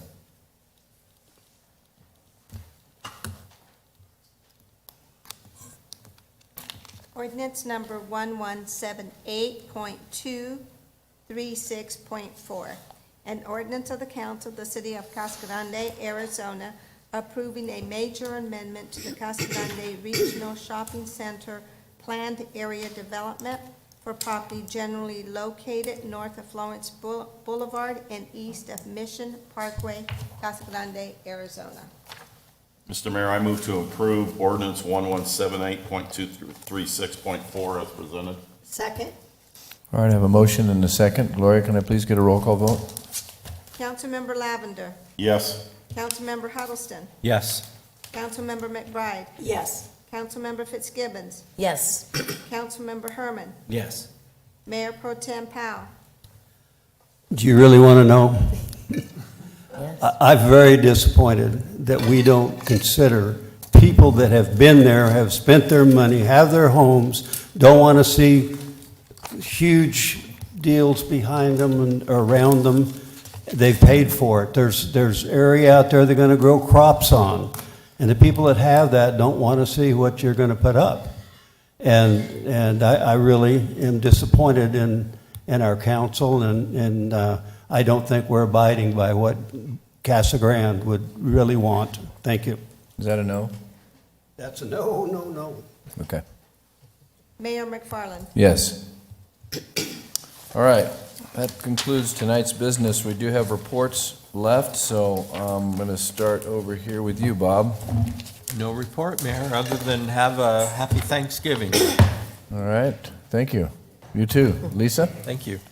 Just quickly, Councilmember Powell and I spent the day last week we went to the HOHP flag raising of the new building. That was really nice. It's the mayor too. Well, he was like with me. I actually picked him up and was taking him around at the new building. So great building. It was great to be there with all the veterans. They're excited to see that.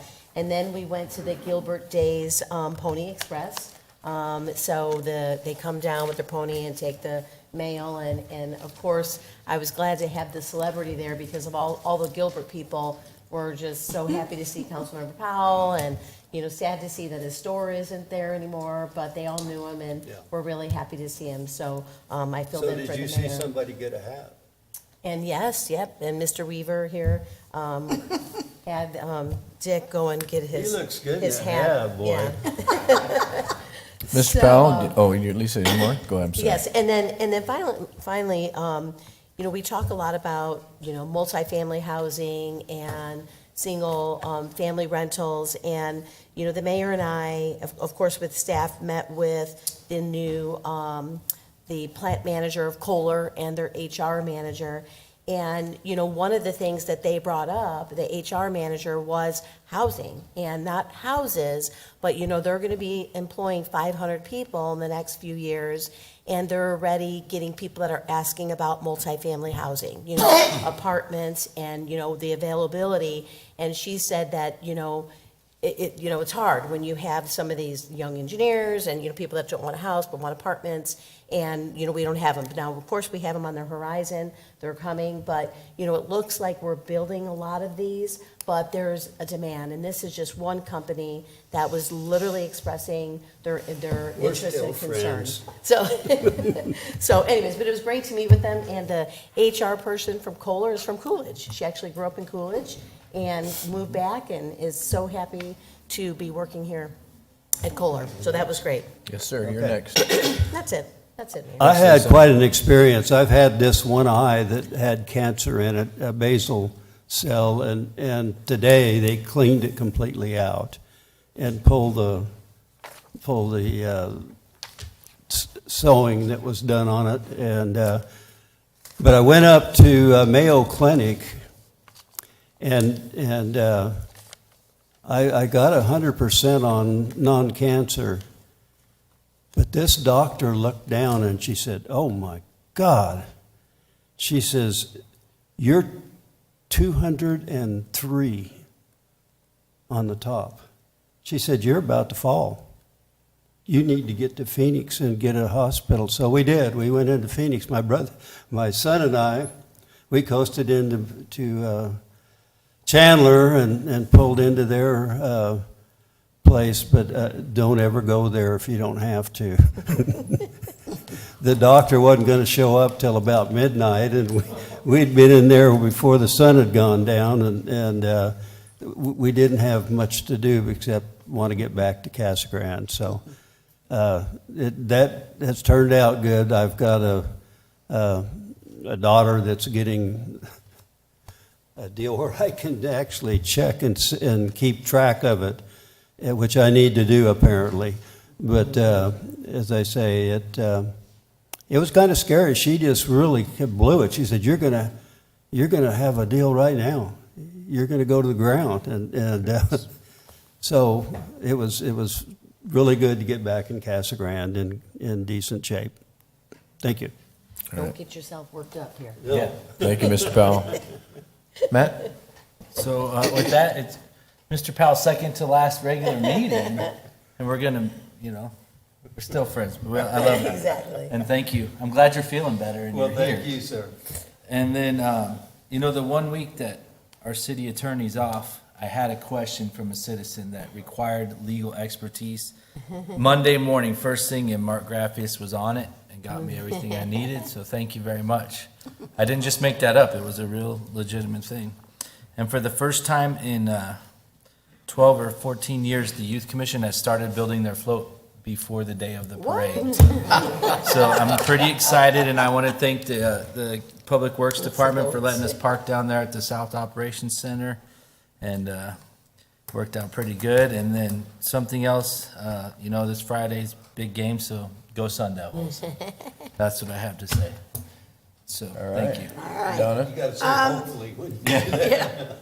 Just quickly, congratulations firefighter Tyler Bogart, I think is the name, was honored by the Elks at their first responders banquet last week. It was really nice to see him in the paper. Also, I attended the Main Street Annual Board Meeting with Mackenzie last week. That was nice to get to talk to some of the board members. We were at the sculpture at the community center. If you haven't been by to see the new sculptures, they are just beautiful. And then also just a reminder, Thanksgiving is right around the corner. The elementary school district has a weekend backpack program where they need lots of peanut butter and jelly so they can make sure the kids have something to eat on the weekends when they're away. So if anybody wants to do that, you can drop it off here at the library or at the elementary school district. So if you would do that. And Small Business Saturday is coming up, so go downtown and buy lots of good stuff and have a great Thanksgiving. Thanks, Donna. Mr. Lavender? Real short, Mayor, you gave the keynote presentation at the Optimist Club Youth Appreciation Breakfast.